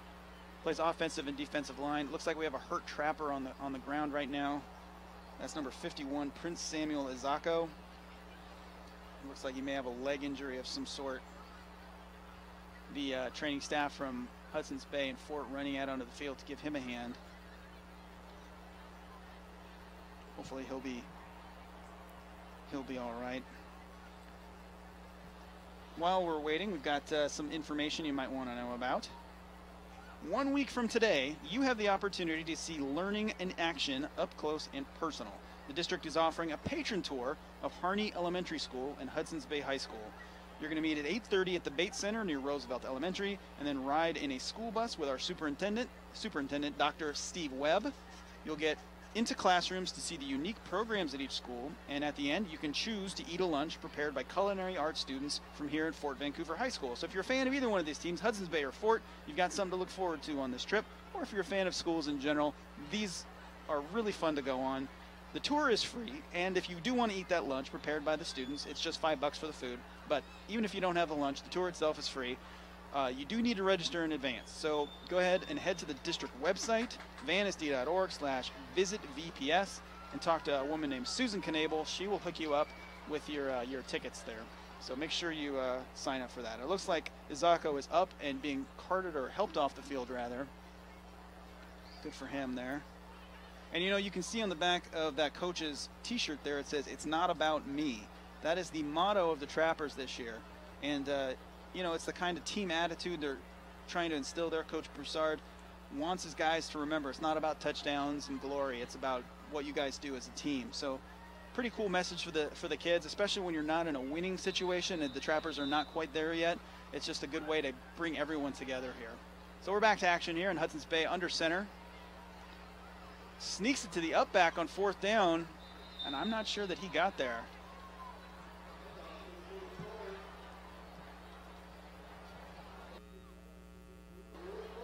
Nope, didn't get it. Great stop there out of the Trappers. Just what they needed. Close out with some positive momentum here at the end of the first half.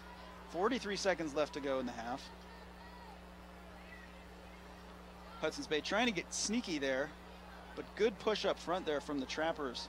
That's number 81, Tyler Runkle, we've seen a lot of tonight. Also number 44, Isaac Martinez, we've seen a couple of nice plays out of. Those two guys team up and force that turnover on downs. So now the Trappers taking over on the right hash mark. We've got 43 seconds to try to get some momentum here. Nervasa takes the snap, plenty of time. He's going to go deep. It's a jump ball. Oh, just beyond the reach. Number 2 there, Sean Minta, just inches away from his fingers there. He and the defensive back there, whose number I'm not picking out, looks like perhaps number 12, maybe Miles Artis. No, it's number 10, Parker Marsh. I might be wrong. Either way, they were fighting back there in the backfield for the ball. Neither one of them came up with it, and then when the play went dead, you can see, yeah, right there. You can see it was up in the air. But after the play went dead, both players kind of getting tangled up and giving each other a little pat on the back. So still some good sportsmanship going on here tonight, which is always fun to see.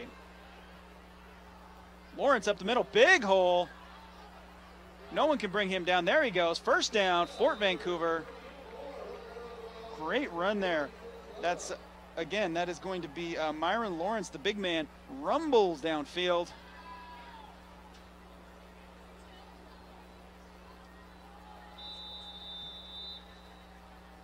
Steps over the defender there, but the defender holds on.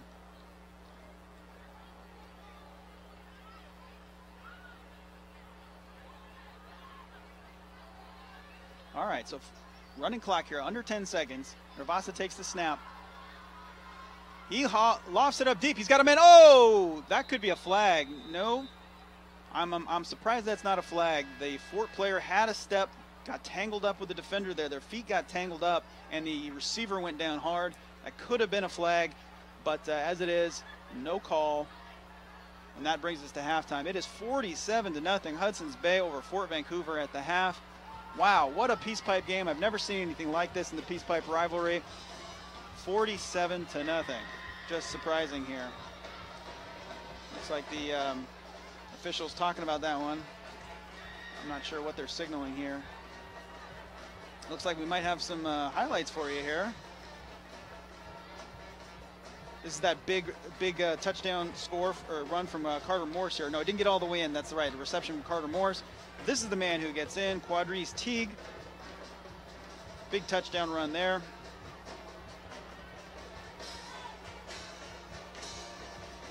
Another Hudson's Bay scoring opportunity here. We're going to see a lot of those. This is the flick out to Vara, I believe. And he rumbles it down inside Trapper territory. And then Perez on the rollout That was Miles Artis with that touchdown. Really spreading the ball around tonight, Hudson's Bay.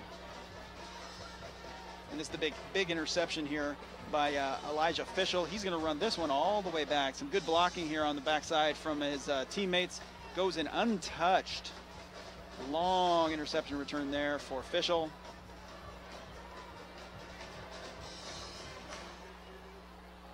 And this Vara, again, showing some nifty footwork. They're avoiding a nice play by the Trappers defense to get in the backfield. Keeps those feet pumping, breaks the tackle, rumbles it all the way down to the 6.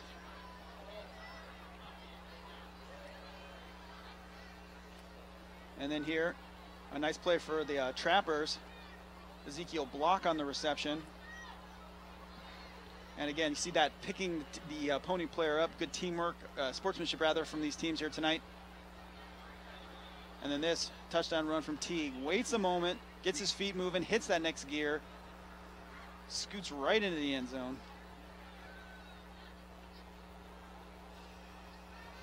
And then here's the long run from Varoff. That slant pass, no Trapper near him. Takes it 84 yards to the house. Nino there almost catches him at the end, but not quite. So 47-0, Hudson's Bay up here at the end of the first half. We are going to take a break. We are going to have some bonus coverage for you tonight. There's other football happening around our area. Evergreen Public Schools is broadcasting tonight too. At some point tonight, we're going to take a look at some of their footage, some of their live action rather, coming from Mackenzie Stadium. We're also going to have some news and updates for you from across Vancouver Public Schools. So we'll see you in the second half. I'm Nick Vole. We'll talk to you then.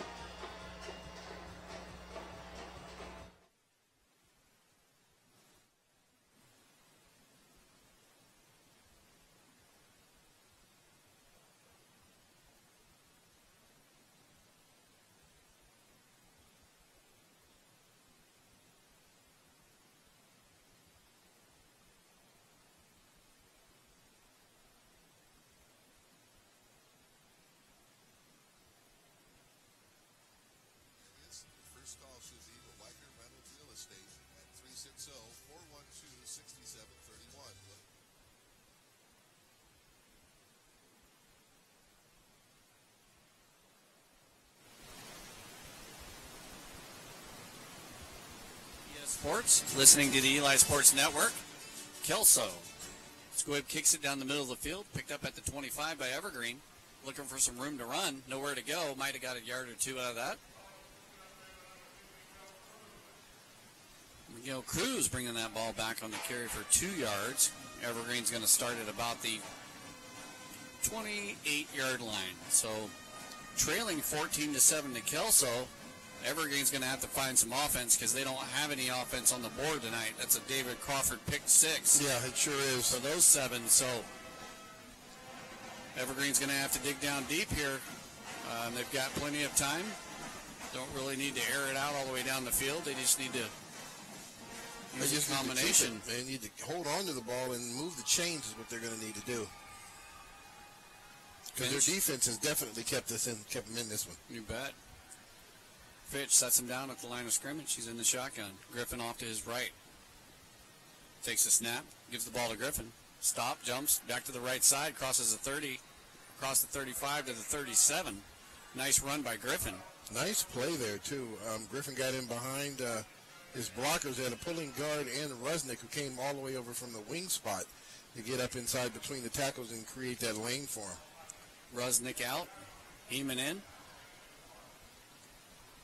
Griffin steps off too. So you've got Heeman in the ball game. Pistol formation behind Fitch, who's in the shotgun. Twins to either side. Fitch looks to the right. Throws a quick pass out to Allen, who catches it at the 44. Steps out of bounds at about the 47. Goes Allen for the Plainsmen. So we're going to be moving the chains here, but we've got a flag on the far side of the field over there. See what happened here. Right about the line of scrimmage is the flag, laying on the numbers.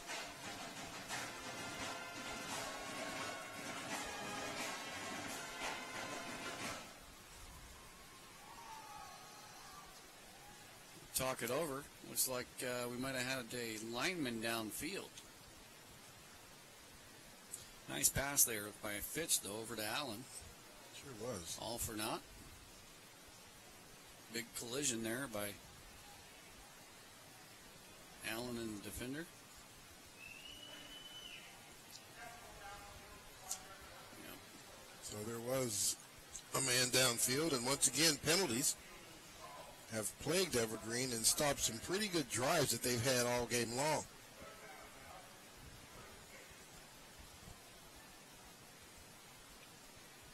So that's going to bring up 3rd and 6 for the Plainsmen. 7:03 to go here in the fourth quarter.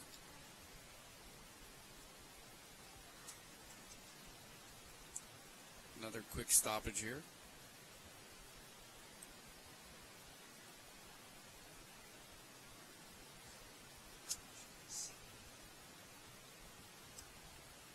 Right, we should be replaying that down, so it should be 2nd down, and they do change it, so it's 2nd down and 6 for the Plainsmen. Ball spotted at about the 32-yard line. Fitch sets him down. Looks out to his right, looking for Allen. It's overthrown. We're going to have movement down there on Evergreen. Sure is. Tillman got a little anxious. So this is exactly what you're talking about, Jet. The discipline here this late in the season just not there tonight for the Plainsmen. Yeah, and these are the type of these little ticky-tack fouls as what hurt them the entire first half of this game, and it seems to still be plaguing them here in the second half.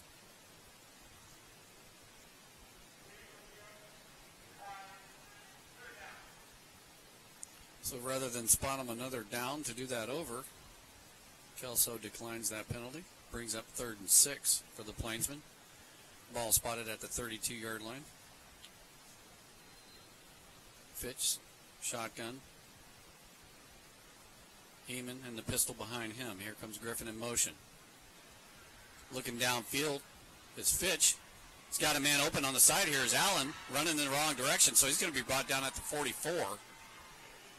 Goes Allen, but it's going to be enough for a Plainsman first down. And good job there on Allen's part to recognize that his quarterback is back there running for his life, and he just breaks off his route and runs back towards him. For all you younger youth football players out there watching, your quarterback gets in trouble, come back to him. Yeah. Allen did a good job there. He sure did. 6:40 and counting here in the fourth quarter. Plainsman on the move. Fitch, shotgun pistol, trips to the far side of the field. Hands it off the middle to Heeman. Finds some room off the right side. Going to be brought down about midfield. Good tackle by Noah there. Otherwise, he's still running. Yeah, it sure is. And he's going to get right there to midfield. So that's a good 6-yard pickup there for the Plainsmen. Seeing a little bit more of what you were expecting there, Jet. Yep.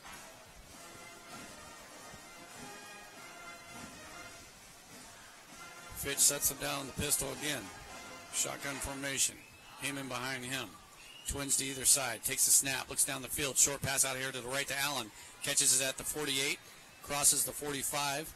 Down to about the 43-yard line goes Allen. Nice pitch and catch there from Fitch to Allen. Right now, Allen seems to be the guy who's stepping up for him right now. Junior for the Evergreen Plainsmen.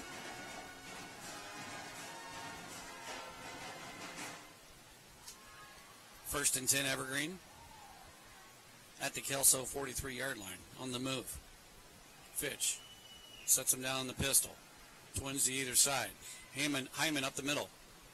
Picks up about 1, maybe 2.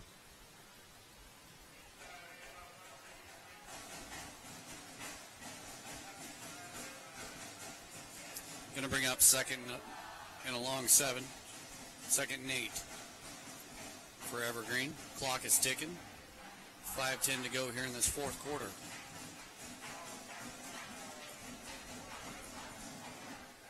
This game is moving along pretty quick. It is. I'm a little surprised at how many passes we've seen here in this drive, but that's okay. Pistol formation. Fitch sets him down. Takes a snap. Looking downfield again. Throws over the middle. Had Crawford. Actually, the defender had a better beat on that. That's He sure Peyton. did. Let's see here. That's Peyton Noah, who had an opportunity. He actually got a hand on that. He sure did. Crawford running up the seam was going to make a post route and broke that right underneath the safety. but just a bit outside for his reach. So that'll stop the clock with 4:47 to go here in the fourth quarter, bringing up a 3rd and 8 for the Plainsmen. See, Rusnick comes back into the game. Rusnick at the wing position. Fitch in the shotgun. Hyman off to his left. Gives the ball to Hyman coming right. Makes a defender miss, but thrown down about the 39-yard line by Perry. So that's going to bring up a 4th down, Jet. Yeah, it sure is. 4th down and long. We'll see. The 4:30 here to go in the fourth quarter. We'll see if Coach Hyde wants to go for this or punt it away and play defense. No, the quarterback's running back in the game, so it looks like they're going to go ahead and go for this. This is 4th down territory with the amount of time they got left on the clock and the way the defense is playing. We'll see if Kelso elects to take a timeout here. This is a crucial 4th down. Fitch sets him down. Takes a snap. Looking downfield for Crawford. He's got Allen on this side. Ball falls incomplete. Nice hard hit there by number 12. Yeah, it sure was. Boy, I tell you what, Quentin Nelson laid the wood out here to Allen. Had his hands on the football, but disconnected him from the football. So good play and a good call play to go for a 4th down and long. It just great defensive stand there by Kelso, and he's able to separate Allen from the ball. Guess I don't understand. I mean, the pass was thrown about 3 yards short of the 1st down, so with the defender right there, he wasn't going to pick up the 1st down anyway. No, he sure wasn't. So Kelso takes over on downs, 1st and 10 from the 39-yard line. Loaded backfield. The old invert wishbone. Hogan sets him down. Takes another high, snaps over his head, ball's loose. Hogan comes up with it, and I tell you what, with under 4 minutes to go, that's the last thing the Highlanders want to see. Yeah, and I tell you what, Dylan Goodpaster almost got there in time to grab that fumble. I believe if it wasn't for Hogan's size at quarterback, he may have. Yeah. Just couldn't knock him off the ball. Yeah, and here's an instant replay of it. Here's your heavy formation back there with the 2 big fellas, and we've seen that about 3 times tonight. Yeah. They're going to have to fix that out of the Highlanders if they want to. And look, Goodpaster, he's almost there. He is almost there. Hogan says, I'm going under center. Wishbone backfield. Gives the ball off there to McDaniel. Not much happening. Goodpaster right there in the backfield to make the stop. Timeout Evergreen. So we're going to take this timeout with them. You're watching EPS Sports, listening to the Eli Sports Network. 14-7 Kelso. We will be right back.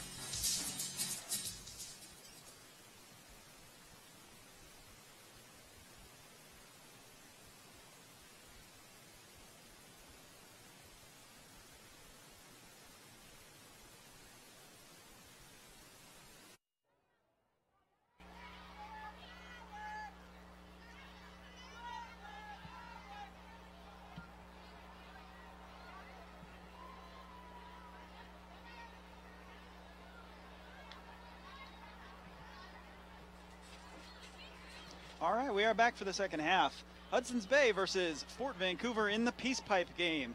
Hudson's Bay with a huge first half, up 47-0 over the Trappers of Fort Vancouver. We will be in a running clock situation the rest of the game, so long as the score holds. And Fort Vancouver kicking off here to Hudson's Bay to start the third quarter. I'm Nick Vole. I've got the call tonight. I'm doing it solo. So, you know, hopefully you like the sound of my voice. All right, here's the kick. A low ground ball. Scoots on the ground here. There's going to be a return. That is number 6, Mackenzie Brown rushing. He returns the ball all the way to the 47-yard line where Hudson's Bay is going to take over. We're going to be seeing a lot of the younger players, I would imagine, for Hudson's Bay the rest of this game, so it'll be a fun opportunity for these guys to get their first taste of some Peace Pipe rivalry action, get some varsity action against a team that they, you know, really enjoy beating. We've got number 10, Parker Marsh, under center here. Takes the snap, rolls right, nothing doing. Nice play by the Trapper defense. That's number 40, Ezekiel Block, chasing down the quarterback, dragging him down out of bounds. Loss on the play of about 6. So a promising start here for the Trappers.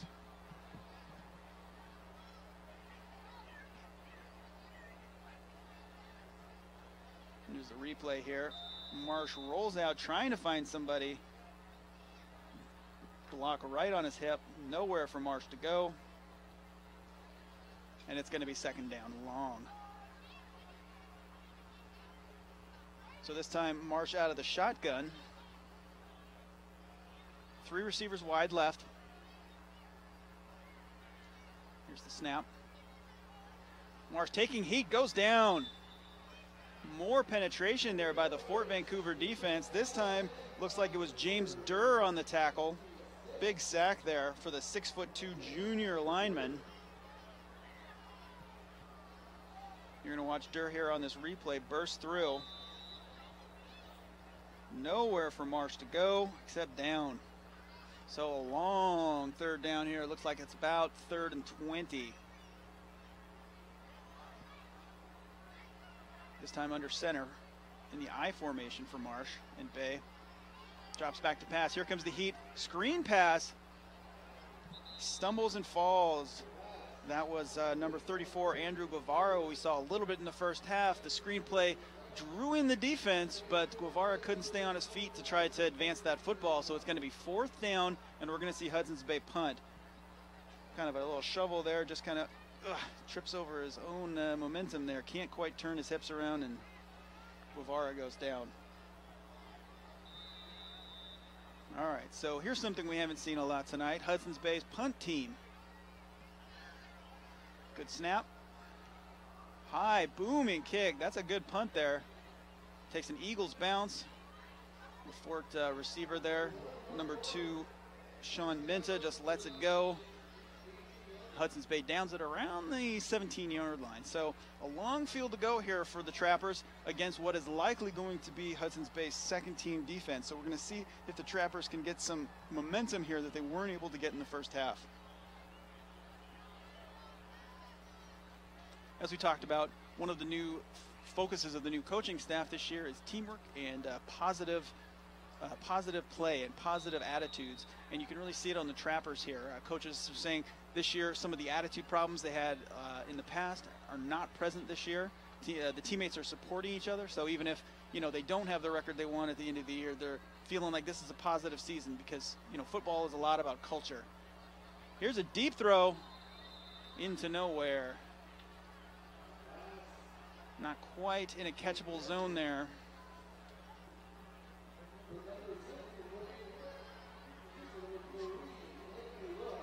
So McWayne Redep there was the intended receiver.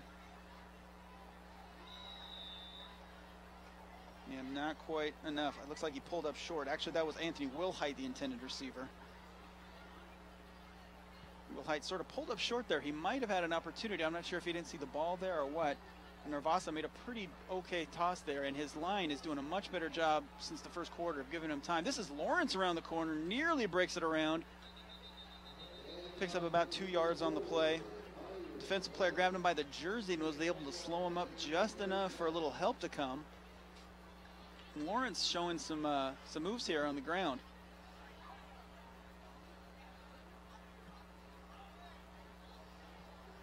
You're going to see here, gets to that corner, but the defender right there grabs just enough jersey to slow him down.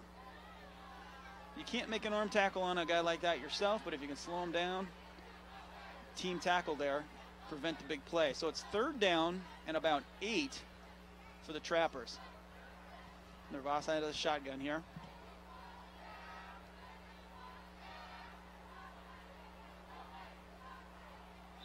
Heaves it downfield. Good coverage there by the Eagles. Not a lot of space there.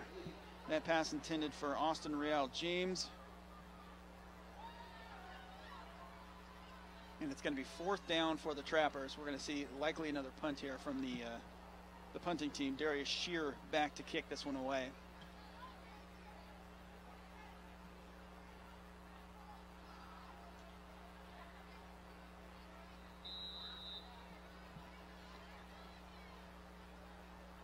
All right, 6:15 left in the 3rd quarter. Here's the kick.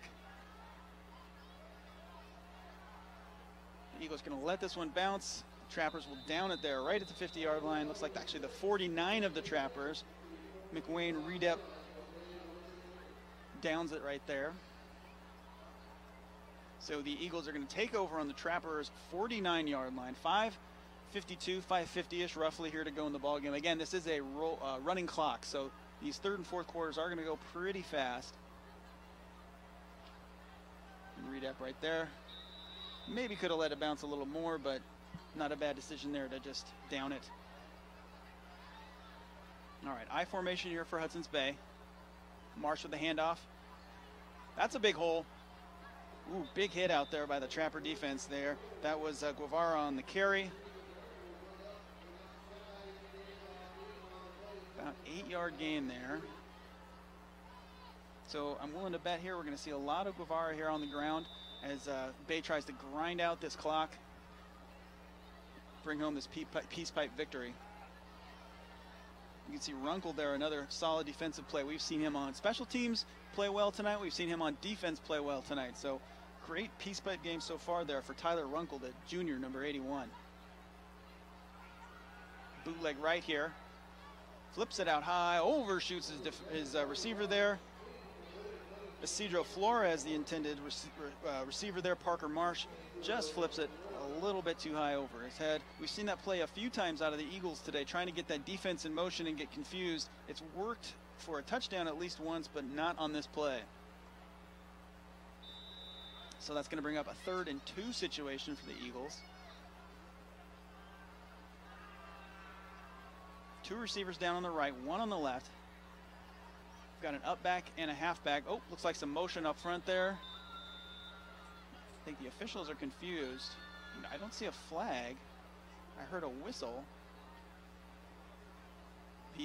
Nope, there was a flag somewhere. I just didn't see it fly there. The offensive tackle on the right side jumped. The defense started pointing at it and everyone stopped playing. So it's going to be a little bit longer of a 3rd down here. It's going to be about 3rd and 7. We may change the play call here. The Eagles approach the line. Looks like Marsh is going to be in the shotgun. 2 teammates in the backfield. 2 receivers down on the right side.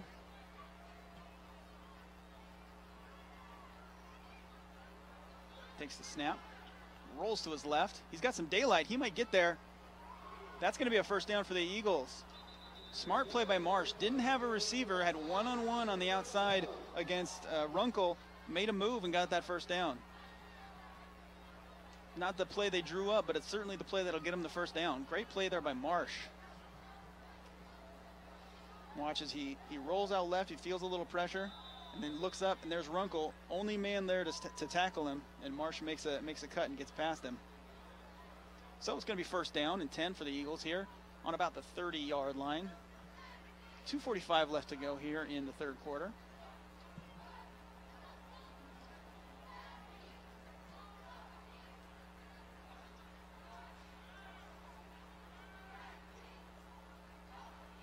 Marsh takes the snap, looks quickly to the right. He's got a receiver there. That's number 15.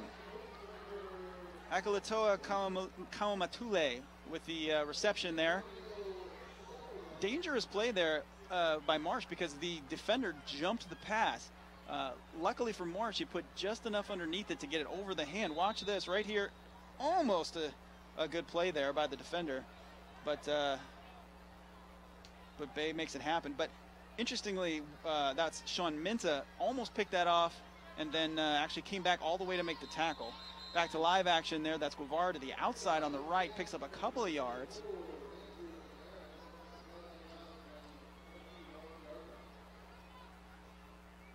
It looks like they picked up the 1st down there. So the markers are moving. So's the clock. 47-0. Hudson's Bay over the Trappers of Fort Vancouver so far in this Peace Pipe rivalry game.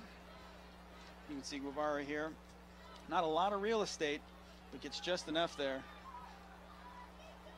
Gian Lawrence has been all over these Eagles runners today, having a nice game himself. Here's a quick flick outside. There's about a 6-yard gain. That pass complete out to Akalatoa Kawamatule. So it's going to be about 2nd and 3.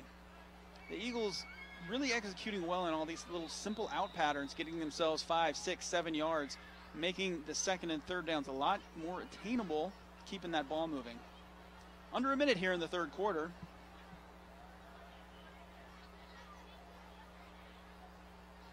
Here's the snap, hands off. Guevara breaks the tackle, but then gets plowed. Big tackle. Sean Minta drives him to the ground. Great defensive play, seeing that gap, finding the ball, making the tackle. Great play there by the senior. Breaks one tackle, but here comes Minta. Big form tackle, shoulder in the gut, arms underneath the butt, pushes him down. Textbook play there. So that's going to bring up 3rd and 4 for the Eagles. Marsh with a quick out. That's complete. And driven out of bounds. Looks like it'll be enough for a first down there. That's number 24, Trace Teague, the sophomore. And that brings us to the end of the third quarter. Watch this. Good, accurate pass here from Marsh. Good hands from Teague to hold on. Keeps those feet moving. Gets himself and his team a first down right by the Gary Boggs field marker there. So at the end of 3, 47-0, Hudson's Bay, a scoreless third quarter. We've got the fourth quarter to come. In what has been an entertaining game, if not an even game so far. Hudson's Bay, of course, as we've talked about, looking towards the playoffs, trying to get these young guys now some experience in case of injury, in case of next year. And, of course, nothing more fun than playing in your rivalry game on a beautiful, crystal clear, if somewhat chilly Friday night.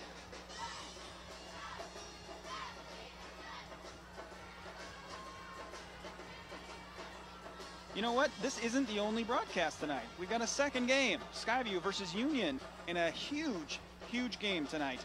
It's one of the biggest games of the year. Skyview Union are squaring off here at Kiggins at 8. The 4A Greater St. Helens League only gets 2 teams into the playoffs, not 3, because their league is smaller. And a loss for Skyview would eliminate them from the race and guarantee a spot for Union, the second spot. Camas right now has the number 1 spot. If Skyview wins, it gives them a shot to grab their 13th straight playoff appearance. So tonight at 8, Craig Burnback and Orion Ludlow have the call on that game. And then, of course, next week we've got a game 2. And we're back to action here at Kiggins Field. This time a handoff to the outside. That's a touchdown. Hudson's Bay, a big hit at the end of the game, but it doesn't matter when you get into the end zone. That is a touchdown. It looks like that was number 34, Guevara again with the carry. He's had most of the carries here in the second half.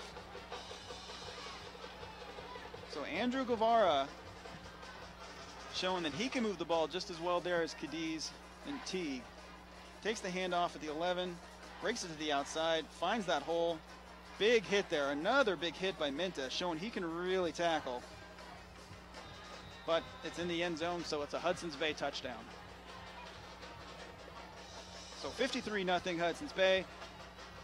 Extra point here to come. One more Hudson's Bay score, one more Hudson's Bay touchdown, if they were to score again, would mean that the all-time record for Peace Pipe scoring has been set. I'm positive this is the all-time margin of victory for a Peace Pipe game. That extra point is good. It is now 54-0 Hudson's Bay. So as I was saying here, the second game here tonight is Union and Skyview. We're going to have professional broadcasters doing the game for you here tonight. Craig Burnback, formerly of KATU. You might remember him. And Orion Ludlow, his producer at KATU. Those two guys together brought you the K2 Blitz show every Friday night. And tonight, they're going to be with us calling the game with Skyview against Union. So you're going to have a fun broadcast here to watch after this one. And, of course, next week, we're going to have Fort Vancouver back on here for our final broadcast of the year. They're going to take on Prairie in a game that'll have huge playoff implications for the Falcons of Prairie. They are trying to fight for one of those 3A playoff spots as well. So that'll be a fun game for you. That game next week is going to be on Comcast Channel 29 at 7 p.m. And we'll also stream it on our Facebook and YouTube channels. So make sure you tune in for that. The Trappers looking to close out the season with a positive next week.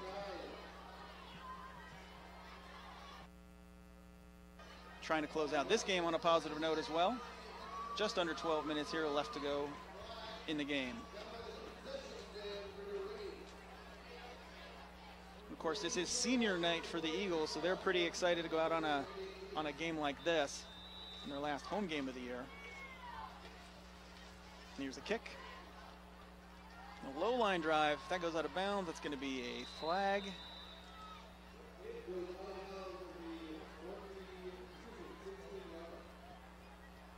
Now, I don't know if you can see, if our cameras can get, the school buses are arriving beyond the field here. The teams arriving, Skyview and Union, for our second game. That ball scoots out of bounds there. Hopefully one of our camera operators maybe can get a shot of these buses coming in. Or maybe not. There's definitely a sense of electricity here in the air at Kiggins. The stands are filling up. You can see right there. The team's coming in, getting ready to play some football here tonight. The stands are starting to fill up. I think everybody in the Skyview Union crowd knows how important this game is, so we should have a pretty fun one. And of course, the Hudson's Bay fans pretty happy here tonight as well. Oh, fumble on the play. That ball's still on the turf. Players piling on each other. I'm not sure who recovered that one. Looks like Hudson's Bay got that one. They're going to take over in prime position to break that scoring record here. They're going to take over on, looks like the 31 or 32 yard line. Here's the play. Quarterback not quite ready for that one. And it looks like, yeah, that Bay player there. I'm trying to pick out his number. Looks like maybe number 41, which would be JP Lego Dyer. I'm not sure if that's the correct player or not, but in any case, Hudson's Bay takes over on the 33 yard line. Marsh back under center.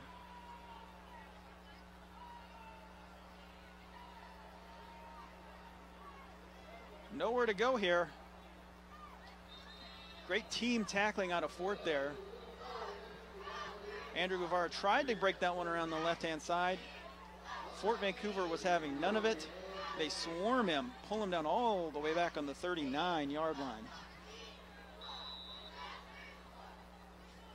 So number 56 there, James Durr, with the initial disruption, forcing Guevara to go backwards.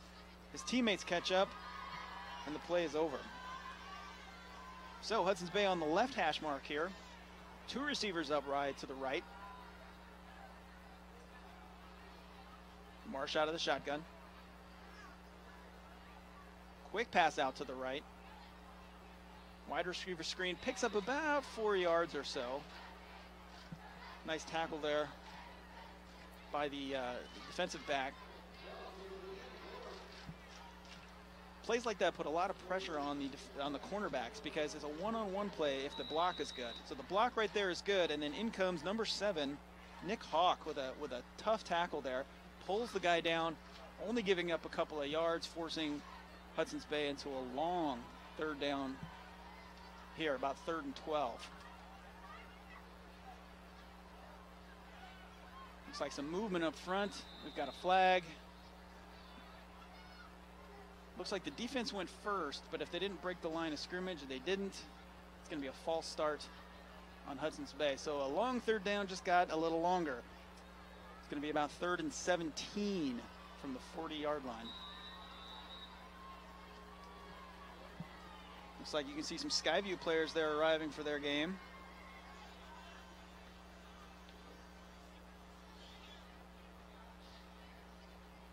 Fun night of football here down at Kiggins. Hopefully you're having fun at home watching this.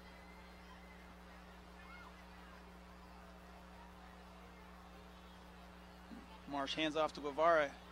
Nowhere for him to go. Fort's defense really stepping up here in the second half. Actually, that's not Guevara. That looks like it was Barnes Raven on the carry, a freshman, a 5'1" freshman. Fun opportunity for the freshman to get in the ball game here. Nowhere to go, but good to get some varsity experience. You don't get a redshirt year in high school, so you might as well play as a freshman. All right, so it's going to be 4th down. It says 3rd on your screen, but it is 4th down.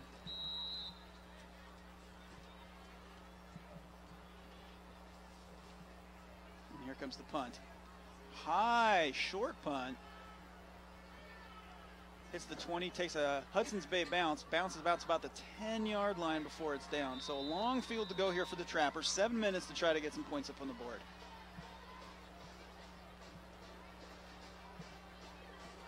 Of course, VPS Game Time, if you're not aware, is a extracurricular activity for high school students.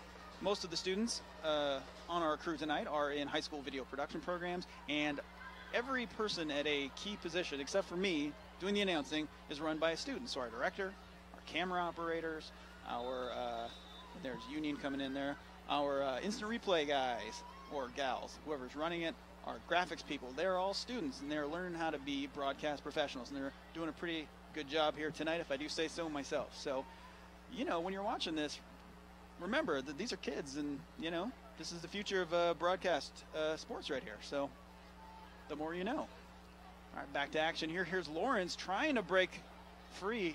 Takes a lot of Eagles to bring him down, and they do. Negative play there. Lawrence, the big man there, showing some moves here tonight. Junior. It's going to be second and about 11 here for the Trappers.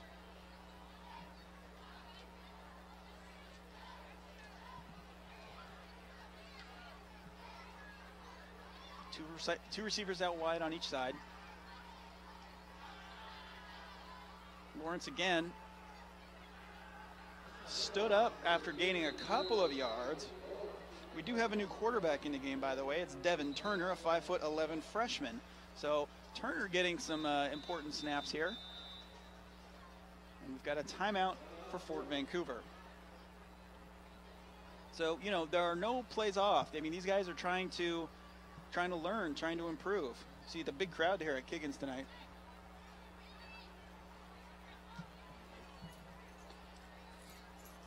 And we've got our last bit of Peace Pipe trivia coming up here for you before we run out of time. Hudson's Bay is seeking its third straight Peace Pipe victory tonight, and there have been lots of winning streaks throughout the years as the programs have gone through ups and downs. The longest Fort Vancouver winning streak was 6. That was 1971 to 1976. The longest Bay streak was 4 from 1999 to 2001, and then again from 2008 to 2011. But with a win tonight here, Bay would win 3 in a row, and next year would try to equal its high of 4 in a row. So, you know, a lot of history in this game, a lot of pride in this game. And for the third straight year, the Peace Pipe will remain in the hallways at Hudson's Bay High School. And at the end of the game here tonight, we'll see a little ceremony where those players hold on to that and show it off to the crowd.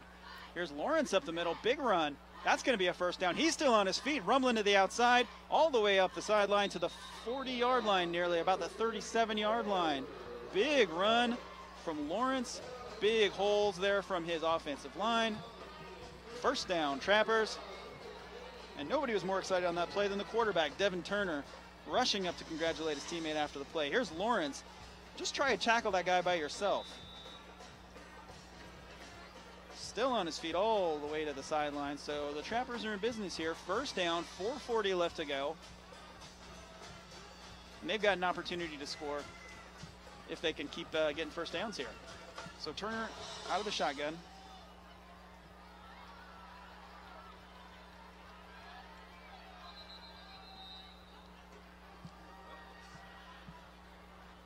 Hudson's Bay defense there swarming. Lawrence nowhere to go.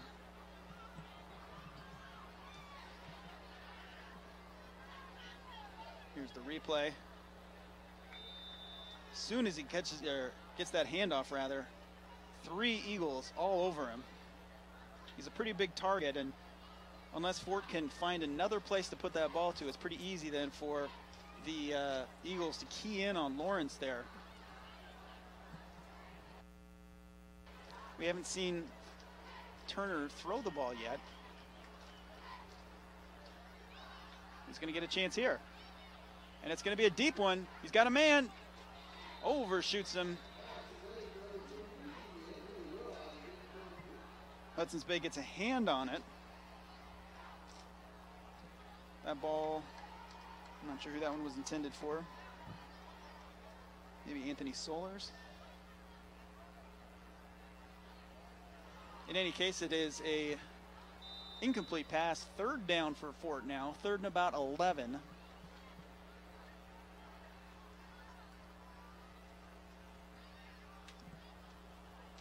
Turner in the shotgun.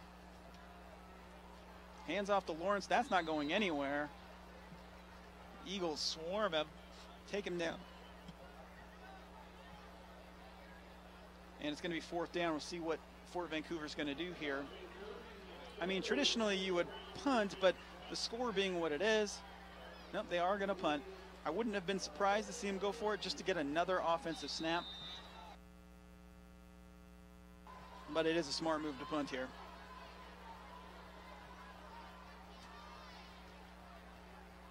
And the kick is away. A good punt. It's driving the returner back. Gets a nice wrapper bounce. Looks like it's going to roll that around the 29-yard line.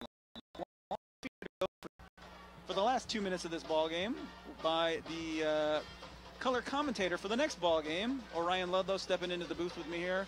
Hopefully, you know, your mic is turned up on the board here. But yeah, I can hear myself. I'm sure that's a good start.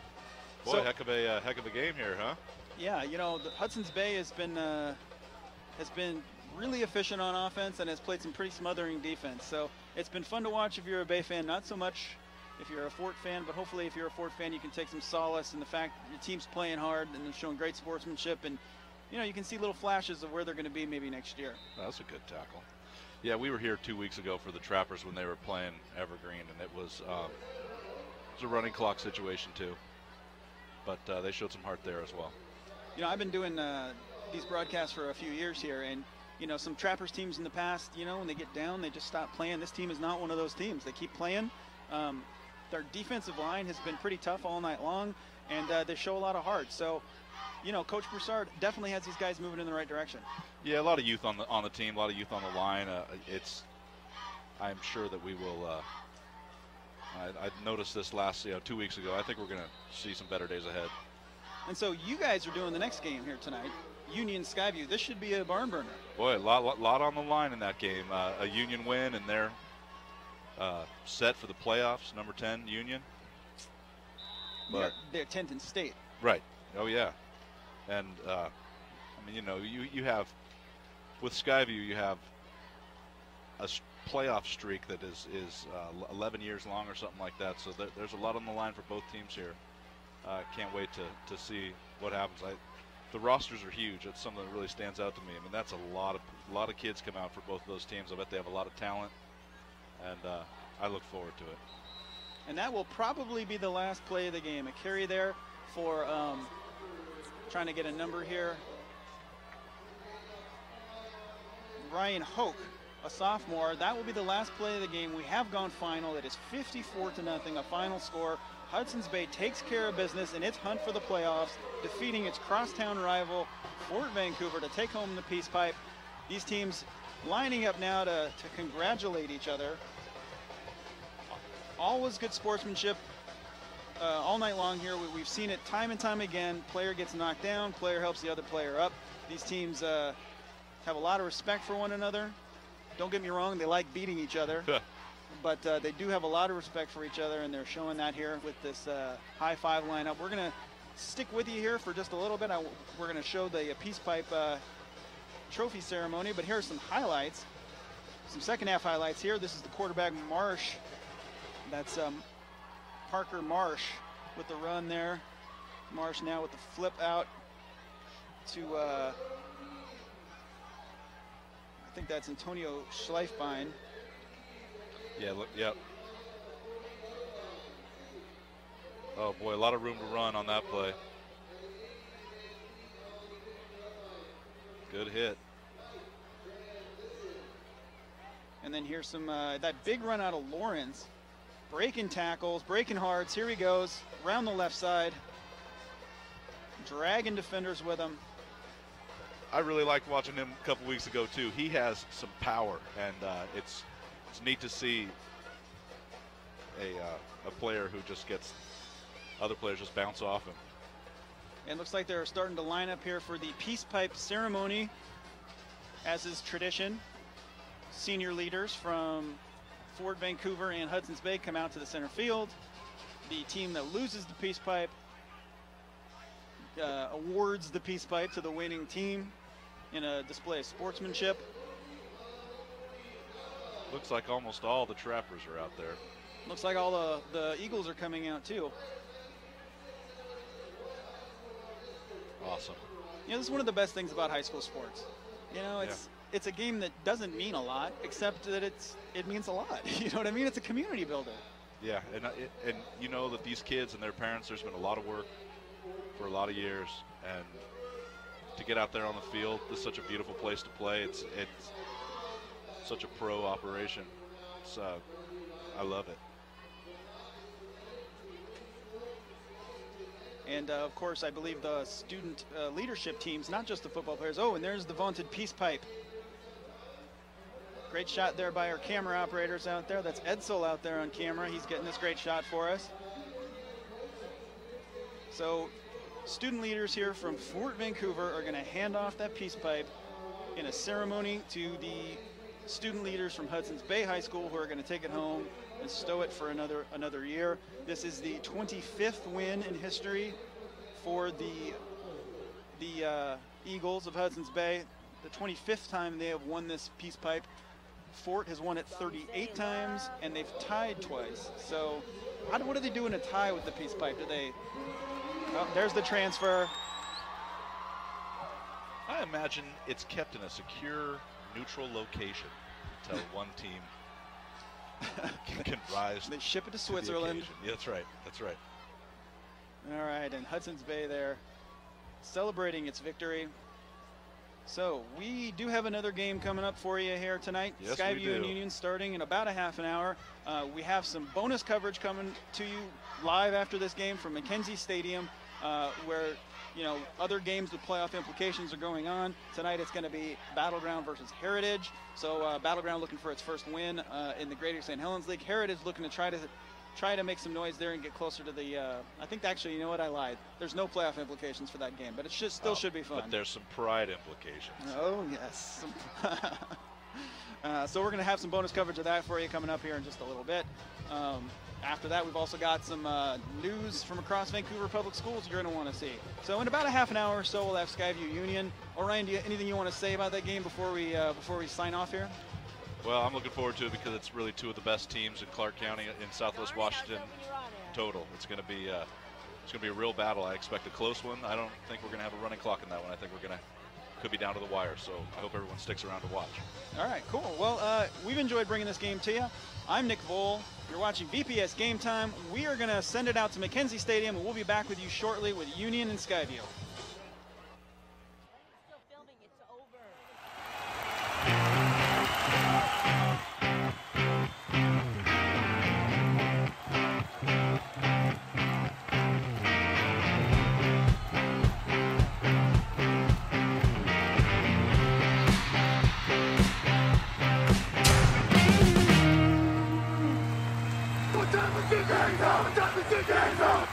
Testing.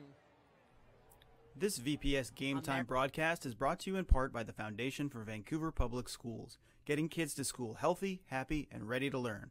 For more information, go to www.foundationforvps.org.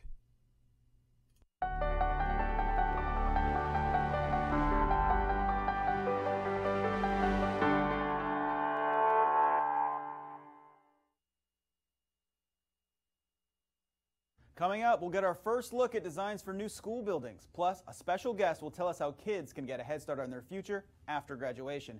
And Tara Cox joins us with an exciting opportunity for community members. Let's